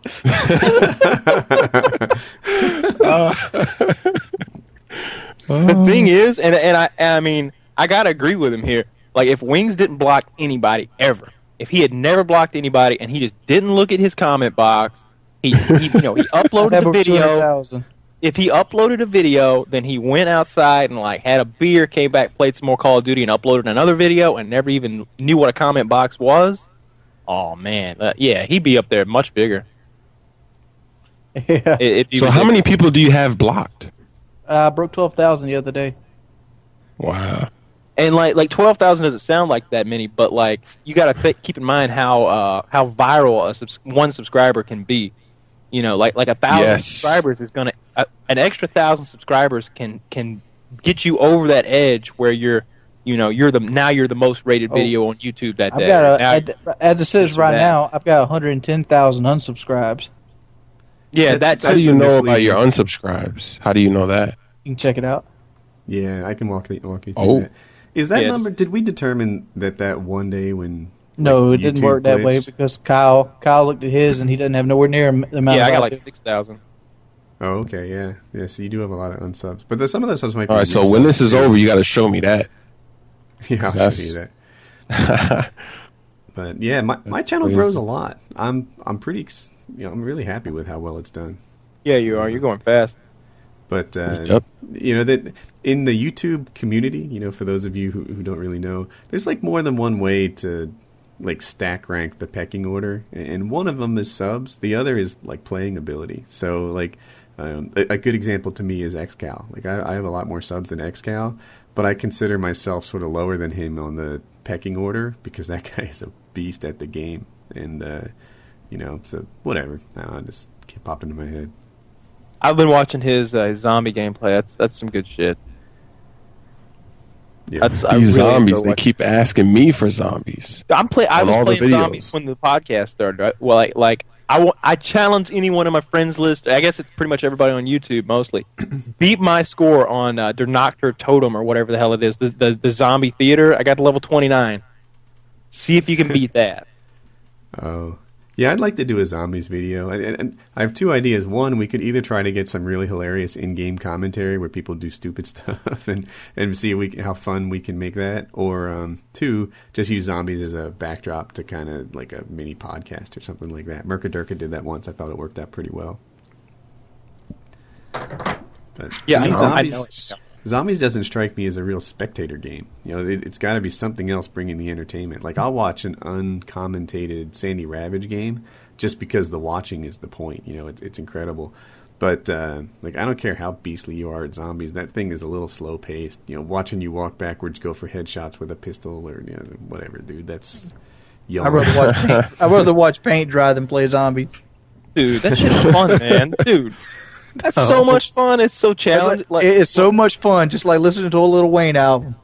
Oh, yeah. Always ripping on Lil Wayne. Dude, I don't know what you got against Lil Wayne. I love that song that he does with Eminem. Dude, I love that he rips on Lil Wayne all the time. Like randomly. Like randomly. The worst rapper ever invented. I mean, Wayne's just comes, I expect him to be like, you know what? Fuck Lil Wayne and fuck Glock. Dude, we could be talking about oh yeah, George Bush was the worst president in a long time. Yeah, but he's way better than Kim Dong Ching was. Fuck Lil Wayne. That guy, he has no talent. George Bush. You say George Bush was a bad president, but if Lil Wayne got the Oval Office, it'd be way worse.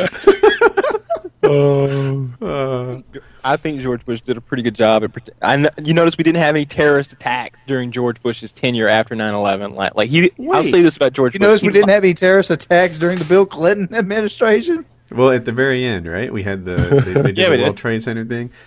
So by that measure, Obama's better than Bush, I guess. Is that what you're saying?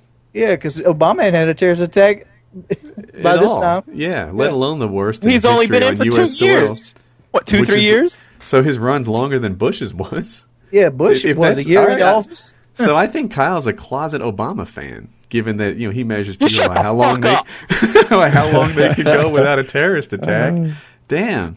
Obama's, but they're the best we've had in a trying. while. No, they're still trying Yeah. with the whole ink cartridges and. I mean, I love that, like, how like, the terrorists, like we keep talking about, like, oh, they're organized, they got their shit together, they're technologically advanced these days. They can't even make a bomb correctly. Like Dude, they don't even know. Like, I can make a bomb. I know. I was going to say, FPS Russia would be an outstanding Al Qaeda member, right? I think he'd lead that stuff. All right, don't say things like that because there's a lot of people listening. So calm down with the. I'm just be like, saying. this is how you make napalm. I was want to give you the napalm now. Come on now. I already knew. Everybody knows how to make napalm. Yeah, we can't give napalm instructions out before anybody who asks. Or you could just go to the Anarchist Cookbook. You know, that'll teach you how to make just about anything you want to make. Shoot, you want me to tell you how to make some other stuff, Kyle? What, like thermite? Yeah, thermite. I could. Yep. I could blow up a building probably. No, could you? So if any buildings go down. Don't say things like that. Aside from Kyle's love of Obama, did you guys want to talk about WikiLeaks? Fuck Obama. Did you say you liked Obama's healthcare resolution plan? Shut the fuck up! He said F Obama, which I interpret to mean he wants to have sex with Obama. I mean, I know he's working hard and everything, Kyle. You know, Michelle might be upset with you, Kyle. Yeah. Yeah, with her $600 shoes. Let's speak about that. Remember that time the press was all like, Michelle Obama wearing a nice dress that you can get at Kmart. Yeah, dude, she can't win either way. Yeah, she ain't wearing that Kmart dress anymore. They're flying all over the fucking world going on. You know when they went to India, that they built a tunnel for him to go through so that he could pass through the city? They built him a fucking tunnel. It's retarded. So while we've got like 10% unemployment, they're building goddamn tunnels in fucking India for Obama to walk through. Like what the fuck is he even doing in India? I know what he's doing there. They're doing that whole healthcare emergency records, making it all digital, and I think there's a whole bunch of Indian countries that are trying to buy those contracts. Motherfucker was on vacation. That's what he was doing. No, he wasn't. Dude, they are a huge trade partner. If you worked with computers, I bet 80% of the people I work with are from India. Like it's a. Yeah, I know. I've called the fucking hour. Yeah, I've tried to get my cell phone to work, or like an Xbox or anything. You try to get some electronics to work, an Indian guy's going to be helping you out. I guarantee it. and he doesn't know shit about computers on the other end. He has like a list in front of him. He's got a fucking. I want to tell him, dude, that list you're reading off of, send that shit to me real quick. Just come on, just email it to me. Give me the PDF of that motherfucker. Yeah, I can exactly. do this myself. Ask to be escalated to level 2. That's all you got to do. Hey, can you escalate me to level 2 support? I promise you'll be happy about it. Does level 2 mean they're not Indian? Pretty much, yeah. So level 1. Is that what you do? Oh yeah. Sometimes I'll rattle off my resume. I'll be like, look, dude, here are the things I've tried. This is I've been a computer programmer for 18 years now. I have a master's degree in computer science. Can you bump me right to level 2? And they'll be like, yeah, I want no part of this problem. If you're stumped, I give up. And they send me to the next guy. Yeah, I laughed at the video where you were talking about your connection because every time I ask for help, they're like, reset your router. Oh yeah, a lot of guys commented. They're like, "Yeah, reboot your router." By the way, I'm actually 15. Like he was the perfect guy that I asked not to comment, and they were enjoying it. So, what was the problem? Did you ever get it resolved? I don't know. I do want to do a shout out. I hope people hear it. That I had a handful of guys who were like supremely qualified to help me with it. Some guys were like, "Look, I'm a manager of the networking at AT&T." Another guy actually was a CCIE. If you don't know what that is, that's like the PhD of networking. And other guys, the one guy I worked with back and forth, I sent him some trace routes. But the trouble was I couldn't duplicate the problem after that video. Like somehow making that video fixed my connection. And it's been 3 days now, and I haven't had a problem since. So I do have a strategy to like collect more data that I can put out there for people who are experts in the field for the next time I have trouble. But I wish that I had actually solved it. And then I could share the solution for people, but I don't have that. It just, I think my video scared my networking bugs away. I wonder if this is going to be uncouth. Maybe Machinima should give us some PhDs for video gameplay. Machinima is an accredited university. I'll have to talk to Professor Sark and see. They could just give us a fake one. It's just something to put on the wall. That'd be nice, man. Yeah, I'm accredited. Check it out over here. It's like got the big machinima logo on top with the M in the middle. It's like it's Hutch and Sark have signed it at the bottom. It'd be cool. Dude, if I sent them the paper, I bet they'd sign it and resend it. You know back. they'd sign it. You could totally get that. Yeah, man, they might make a video out of it. Woody, PhD of campology. Master in campology, minor in minor in it's controlling the engagement. So I know it's kind of early, but let's talk about last year. What was your New Year's resolution? Oh, I know what this one is. If you passed it, and if you what are you going to set for next year? Well, I'm going to go first. My New Year's resolution was to get out of my shitty ass job, which check, I did that. This year is not to get mad at people on the video game. Really? Yeah. Not to get mad at other people while playing games? Yeah. That's tough. I know. My New Year's resolution is to be taller and to fly. I wonder which one of us will have more luck. Yeah. So mine last year was to get a job, got the job, and to save a certain amount of money. I did that. So for this next upcoming year, I'm not really sure exactly what I'm going to do yet, but just get more things done. Yeah, mine was also to it wasn't to save a certain amount of money, but it was to make a certain amount of money. I got that done. Nice. Yeah. I just wanted to get out of that fucking shitty ass metalworks job. Fuck that job. I imagine when he said that, he like pointed to the corner at a hard hat. I did. I still got my damn hard hat over there. I want to talk about that, Wings, man. What made that? Tell us what was so dreadful about that job. I mean, was there no camaraderie with the? So here's the deal. No, I love the people I work with. That's fine. I miss in white collar jobs. I think the thing that is soul sucking can be the people around you. Just guys dreading and like the backbiting, and it's the people around you are the hardest part, I think, in the white collar jobs. Whereas in the blue collar jobs, I have this notion that there's kind of a camaraderie. Everyone's sort of, I don't want to say getting together and they're all friends, but they're... You think that, like, on the way to work, they're all standing in line singing the song from Snow White and the Seven Dwarfs, Hi-ho, whistle. Hi-ho, and on the way we go. Not quite like that, but like if you're a fireman, if you're a cop, if you're, even a, Time Warner wire repairman type guy, I just have this notion that there's, kind of a more jovial atmosphere. Whereas when you're in a cube farm, it just sort of sucks your soul out. There's less no fun way to be had there. Job. Which one? The cube farm job? Like you ever see the movie Office Space? Where that's my job.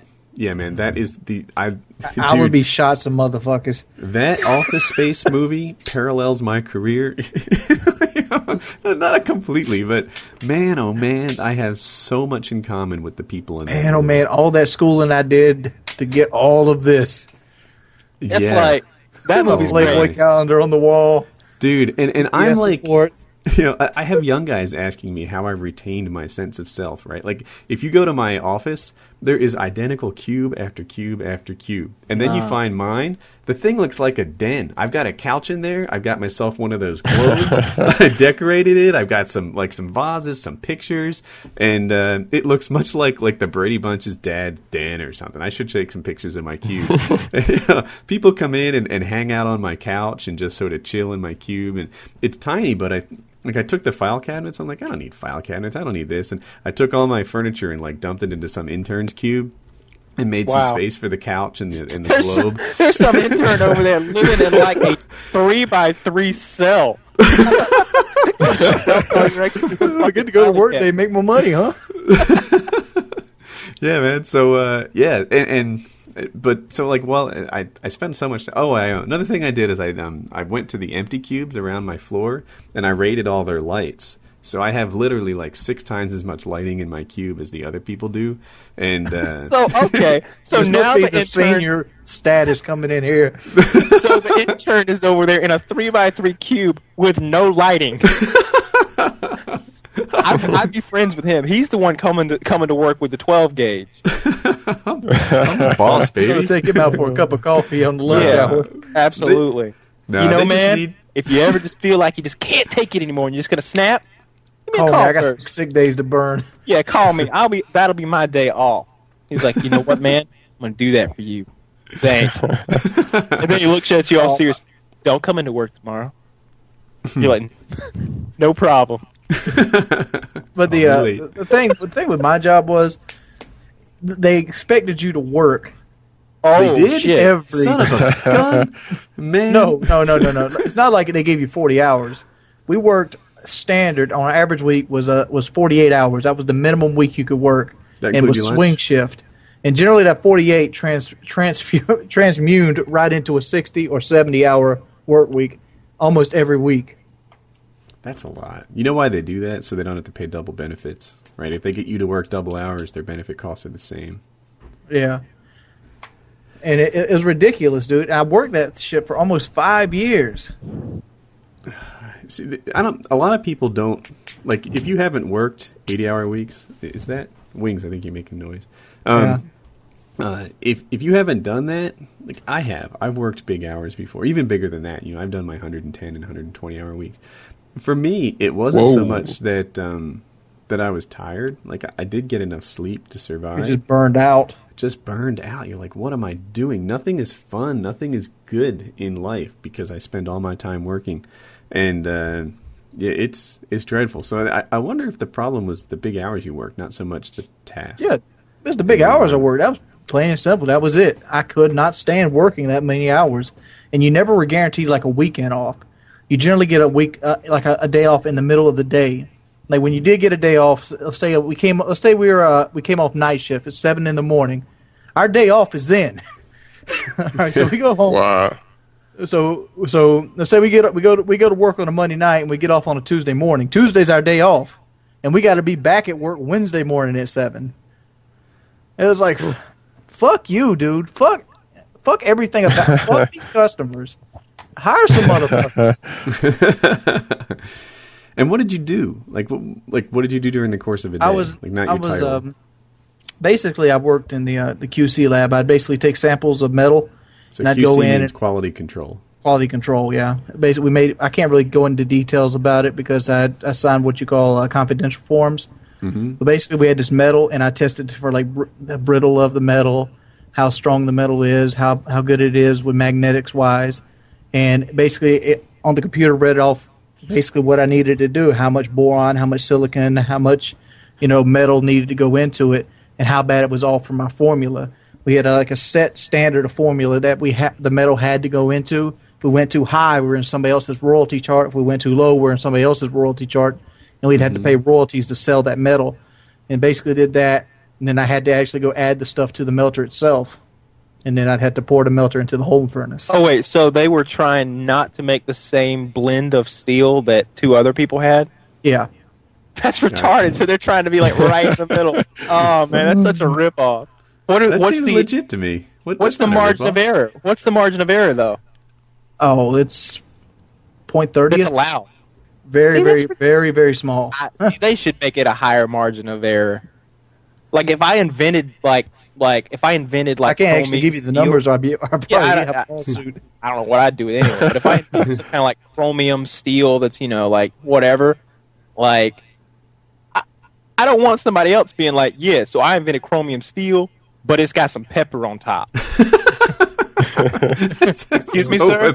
Yeah, I added pepper to mine. What is the pepper? What redeeming quality does the pepper add? But the thing It makes is, it all right. spicy. All right, my job was like, I had the job at the front of the line.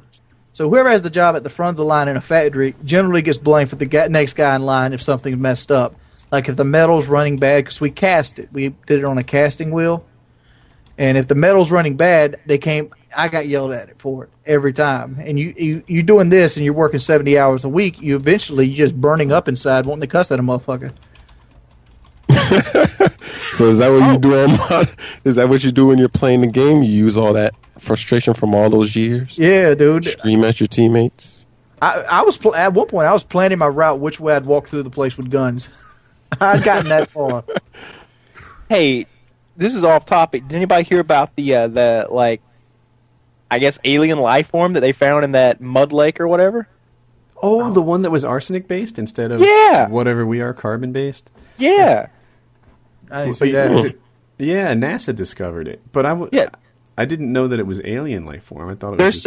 They're guessing that maybe it came here aboard an asteroid because there's no other kind of life on the planet that is like that. Apparently, it feeds off of arsenic. That's pretty cool. Well, I for one welcome our new arsenic-based overlords. Yes, as do I. Well, we know they're not taking over our planet. All hail the Arsicons. They would die as soon as they came into the bitch. They're already here. They found one. It's not a. I thought it was gonna be like bacterial fossil. It's live bacteria, so it's alive. Really? Pretty cool. I wonder how long it'll live. Do they give it little baby arsenic bottles? Yes, they do. They're feeding it arsenic, and it's getting bigger and bigger. And I feel that once they give it enough, it's going to take human form, and it's going to activate a subterranean giant robot, which it will control and start destroying our cities. World of War. I had a blob-like theory. I had, you start by feeding it arsenic, then it turns into, say, like a 1-ton blob, and then it just starts rolling out and finding arsenic in, like, your insulation in the home. And I imagine it like changing the atmosphere to an arsenic-based atmosphere and slowly poisoning it, basically seasoning us with arsenic gas before it eats us. Sounds like a good movie there. Hey, I really want to get to the WikiLeaks thing. So, WikiLeaks has released a handful of documents, not a handful, tons, right? So they do these big dumps, and as like a consumer of these documents, they're not really organized. It's not meant for someone like us. I just sort of wait for some news organization to parse through it and tell us what it was. But they did a lot of stuff on like the Iraq War, the Afghanistan War, the secret stuff about torture that kind of everybody knew but wasn't documented before, and all that kind of passed over. And then their most recent dump had to do with international relations and how our politicians interacted with other politicians and how our foreign affairs worked. And suddenly that has everyone up in airs. I don't know the expression, but that has everyone all excited and mad. And like Joe Lieberman got on the phone with their hosting provider, which was Amazon, and made them cancel it, and they kicked them out to Sweden where they were hosting when they were smaller. And it's this really huge deal. And if you look at the documents, they're not that damning. Not nearly as damning as the military ones. I just feel like they messed with the wrong people. So you're saying that Sweden is now responsible? Damn beet farmers. I heard I haven't been following it at all. I don't watch the news because it makes me want to get a sniper rifle and go aboard a tower. But I saw that somebody was telling, I got this secondhand. They were saying the stuff about Hillary Clinton, which I love. Anything just making her look bad was great, fine by me. But like a camera. Yeah. Oh. You mean like someone looking at her? Like a close-up of her ankles? No, continue. Ooh, ankles. Oh, you can't blame Bubba. He knew what he was getting into. But, yeah, I saw one thing that was like there had been a bombing or something, and some foreign country was saying, I'll explain that to Parliament tomorrow, don't worry, I'll take credit for it. And it'll all be good. And we were like, yeah, no big deal. Just go ahead and lie to Parliament for us. And he's like, yeah, no problem. I was just laughing my ass off at that. I don't remember which country that was or what the deal was. And then there was another one that was some country neighboring Iran had told us, go ahead, go in, take them out. We're not going to help you, but we're certainly not going to stand in your way. And that makes that guy look like an asshole to Iran now. He's like looking around. He's like, no, that wasn't real. They made that up about me. I love you, man. Right. Please, I'm a Jenna gonna put a foot in the ass, huh? Yeah, please don't use the gas on us again. Please. Oh, man. Yeah. On the other hand, government transparency in government is a good thing. And you're an Obama lover, Kyle, but even even if you like the administration, you still don't fully trust them. You still want to see transparency in there. And if it takes WikiLeaks to get that, then it doesn't bother me too much. And I'm trying in my own head to sort of strike this balance between not allowing the government to have secrets. I mean, allowing them to have some sort of privacy might make them more effective. and the overwhelming amount of secrets and crazy stuff that they do now. No, I think they need 100% secrecy. We don't need to know that shit, and most importantly, other countries don't. Like, it's okay for me and you to know it, but like, it's not all right for North Korea to know it. It's not all right for North Korea to know. Yeah, so they've got 3 nuclear missiles pointed at us. So if we could just do something about that, they don't need to know that shit. But if we know, then they would know. Because how could we know without them knowing? With the media that we have, and with the internet and everything like that, exactly. That's what I'm saying. You can't. So it has to be. Yeah. So what do you think about North and South Korea, Kyle? World War III on the Periscare? I think it'd probably be good for our economy, maybe. And, war's always good for the economy, dude. Yeah, and I'm hoping that maybe in some scenario, like Obama's on another one of his many vacations in the region when it happens. Gosh. And let's just say he gets taken captive by North Korea, and Kim Jong-il's like, surrender or he gets it. And we're just like, we don't negotiate with terrorists. Sorry, buddy. And then they decapitate him on live North Korean television. And for Joe Biden as our president, then. Yeah, Kyle, you feel better? He was on the trip. So Nancy Pelosi's the president. Well, wait, actually, did they? No, they lost the Senate. I think they got rid of. Yeah. I don't care.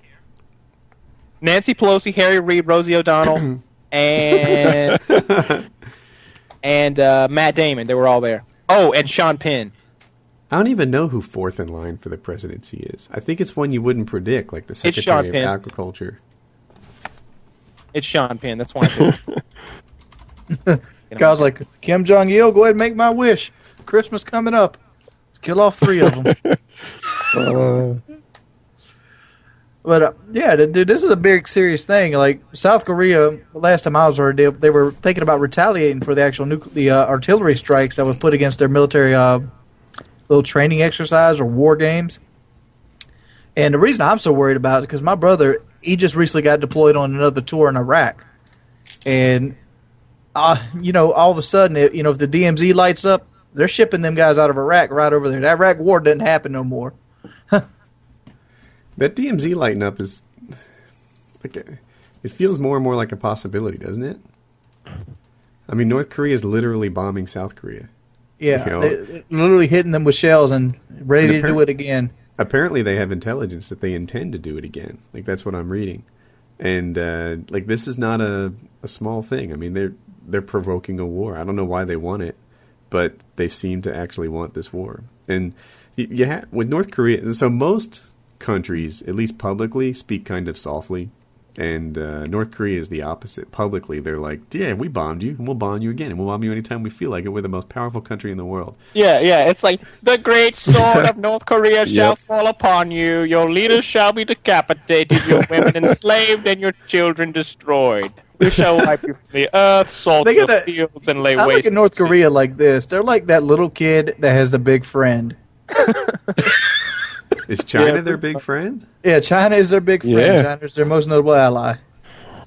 But I'm not really too worried about China. Back when I was young, I used to like, China, that's a big army. But now I understand you got to move, feed, and give that army guns. You know how hard that would be? That's a good point. Yeah. I mean, I bet they can arm them. I bet they have the weapons for every soldier. But, the logistics around that's one of the things the U.S. does better than normal. The logistics. And another thing I'm worried about, how good is our relationship with Russia? Because Russia could side with North Korea as well. Uh-oh. Possibly. Russia didn't like... If you remember back when Russia invaded Gori, and we had those missiles in... what was that missile in Poland? Was it in Poland? I don't know.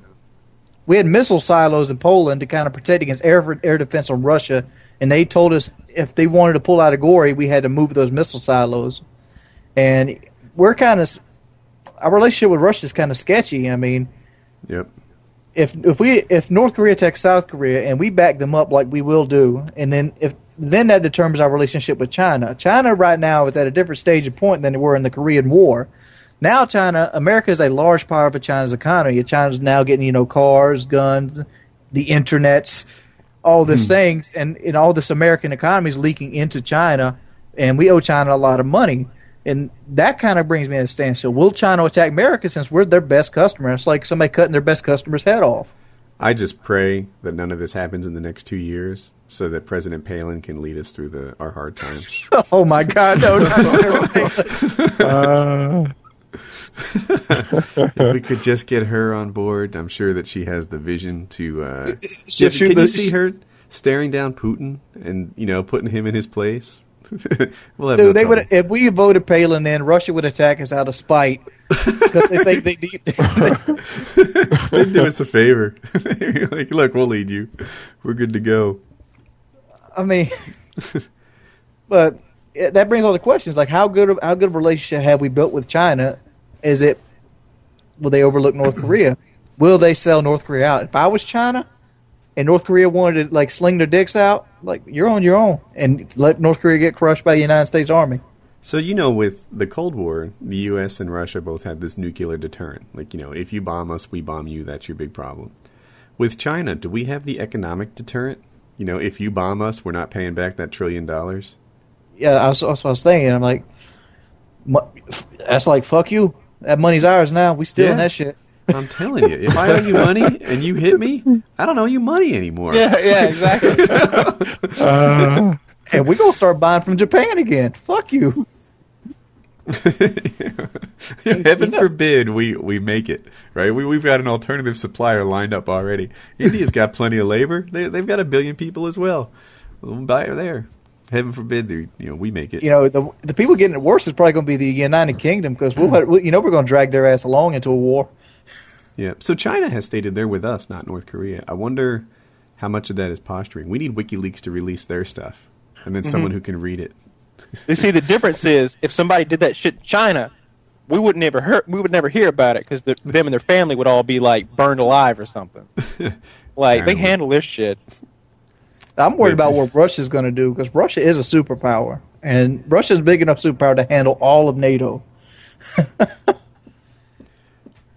No. I think if you had to pick one country to stand alone against the world, it would be Russia. It'd be us. Yeah, it'd be us. We spend we spend more on our military than anybody does. If you look at the infrastructure to our military, yep. Russia doesn't have morals, Kyle. it's weak. I don't know how much CNN you watch, but I don't think if a private in Russia decides to shoot 3 or 4 American civilians, there's going to be an investigation. I wonder if the U.S. So right now we're waging kind of like a moral war, right? They don't use the expression anymore, but part of the objective is still to win the hearts and minds of the people, to get them lined up with American interests, and to create a happy relationship with these guys. You have to go back a ways to find us, in a war with a country where our goal was not to be friends with them. Our goal was to beat them down. And when that was the way the U.S. approached wars, we did nasty, nasty things. We talk about how 9/11 was bad. Dude, that's kid stuff compared to what we did in Hiroshima and... Oh, it escapes me the other place that Nagasaki. Thank you. Talk about we don't kill civilians. Yes, we do. Yes, we do. And there's no one who's ever been better at it. That is the nastiest strike. Germany was better at killing civilians, and so was Russia. Well, their own. Okay, Germany. I don't know. Russia, I think of as their own civilians. But those bombs dropped on major Japanese cities. By today's standards, that'd be called a terrorist attack, and it'd be a huge one. But a lot of people say dropping the bombs was stupid. I think it was one of the smartest moves ever made. You know how many American lives that saved? They say 1 million. Probably 1 million. It would took a lot to take that main island of Japan. And saved a lot of money too. It was a really effective war tactic, but it wasn't nice. And they had already spent a couple billion on it, and that's in the 40s. So. The way that we fight wars now has a lot to do with being nice, and that's okay because the way that we're trying to win the war has to do with winning hearts and minds. But if we were to get into a war with one of those big countries, I don't think it'd be like that. We wouldn't be trying to win the hearts and minds of their people. Americans been good at kicking ass. We've always been able to kick ass. In World War II, we kicked 2 asses. at the same time. I still think, rebuilding countries, it's kind of a weak spot for us. Breaking shit? Why would you want to rebuild it? It's a core competency. Destroying a country's industries makes our industry stronger. Why do you think General Motors was so big during the 40s, 50s, and 60s?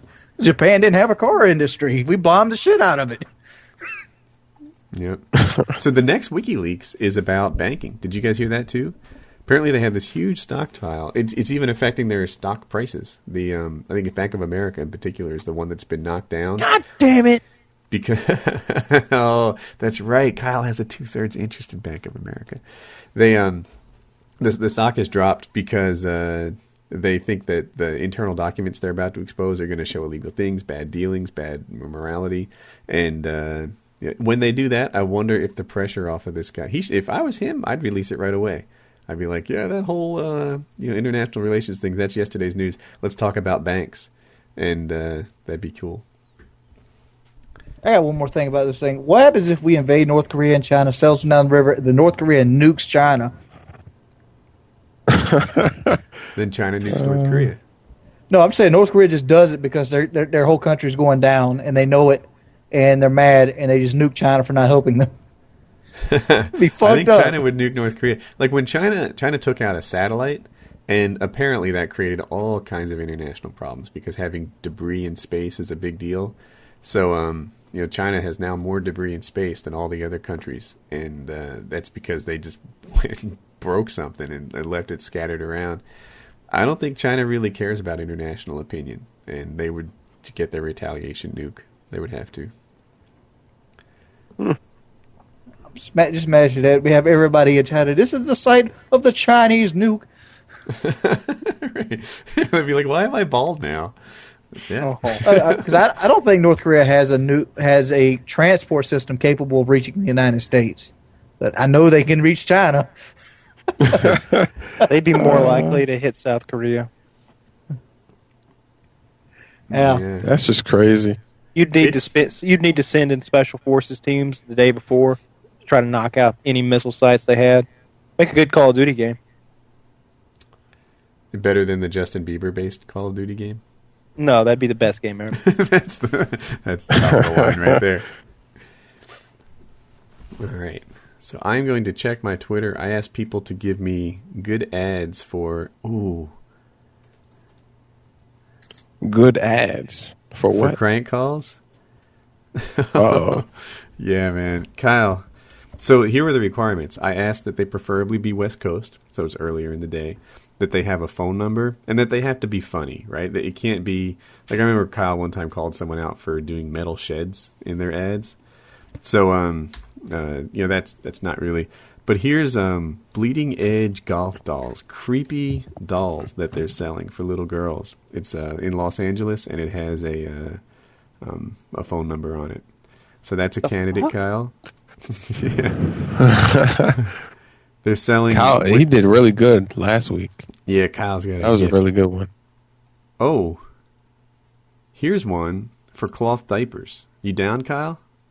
Oh, cloth diapers? Just saying. Who would want that? A pizza shop owned by Asian people. Apparently, this guy Crank calls them as well as kind of a hobby. I think I've been letting them have it for days. Oh my gosh! Help a couple struggling with infertility and make money too. You can actually make money while helping create a miracle. How often do you have that opportunity? So Kyle, you down? It looks like they want women to donate eggs, so I don't know that FPS Russia is a great candidate. But I can't believe that people actually use Craigslist. That's crazy. Craigslist is awesome. All right, Kyle. Where?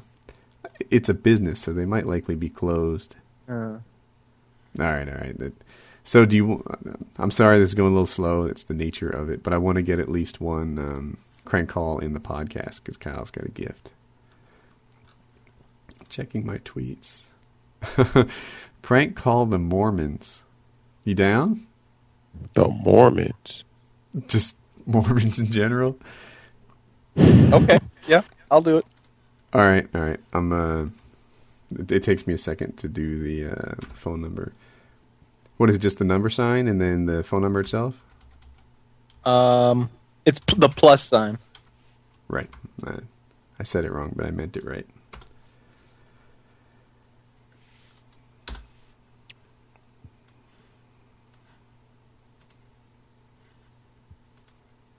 Okay, it's going to ring soon, so we need to be quiet. Thank you for calling the Church of Jesus Christ of Latter-day Saints. Please wait while we connect you to the next available agent.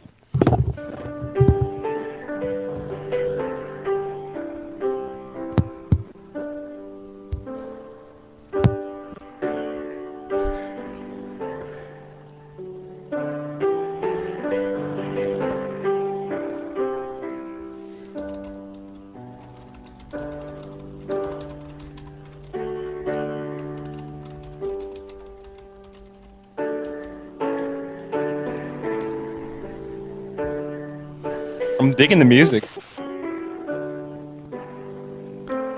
Someone in the stream said to ask about the good news about Scientology. Yeah.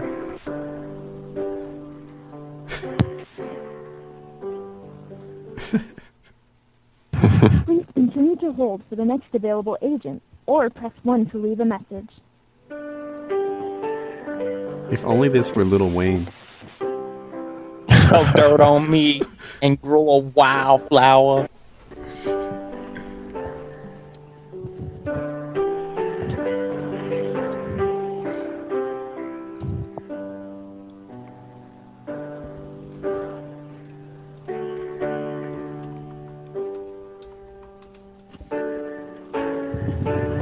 Music's great. Like, this should be the opening music for us now. All right, I'm going to give up on these guys, and we will That's a shame, because I was going to go after them pretty hard. So these people are selling cloth diapers. They're in Seattle. I'll put a link in there. Oh, no. Heads up. Hey.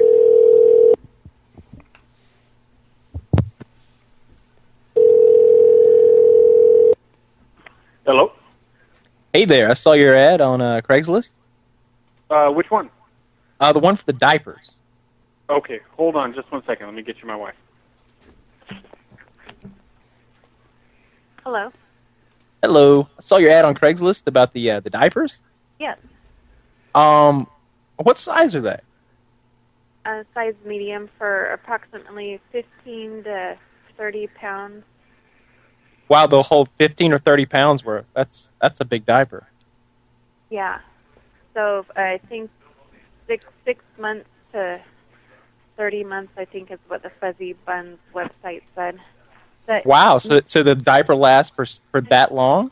Yeah, it's medium's the largest range. Usually you're in the smalls, and the large is the least amount of time, and medium the most amount of time. Oh, wait, so these are for babies? Yes. Oh, okay. All right. See, my Uncle Woody, he's getting pretty old now, and we're having incontinence issues, and I was looking for some cloth diapers for him. He's getting way up in the years, and I mean I think we're actually about to put him in a home now because it's been a really, really stressful time. Yeah. And I'm tired of changing the diapers. I'm gonna have to.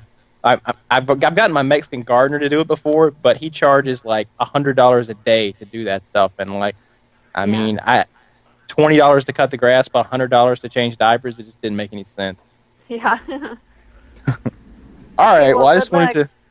You don't know anywhere where I can get adult diapers, do you? No, I don't. Wasn't aware they made cloth. I knew about the disposable, but.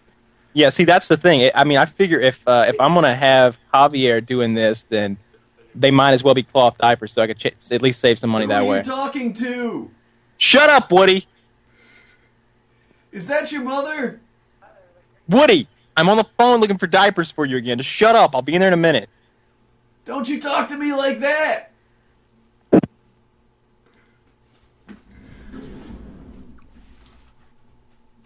All right, she hung up. Oh my goodness. All right. Oh. Wow. Javier's been doing a good job. Javier. All right, you guys want to call the podcast a wrap? You want to try to do one more? It's up to you. There's a baby picture. I'm not sure if that's quite good enough. It's No, kinda I don't know what to spooky do with looking. that. Yeah. That sounds scary. Everybody wants me to prank phone call Hutch. I think he's going to recognize my voice. Or at least know that something's up. Somebody's going to let him know. Like as soon as we go, like, all right, we're going to prank call Hutch. Everybody be quiet. Like 20 of you are going to tweet him. Oh, that absolutely happens. There was another podcast where the stream was talking about pranking Hutch, and Hutch is like writing me, are you telling people to message me? What is going on? Why am I getting all these? Like, there's no secrets involved in that. Yeah, you guys are assholes. You are. I'm going to be the one to tell Hutch that they're going to prank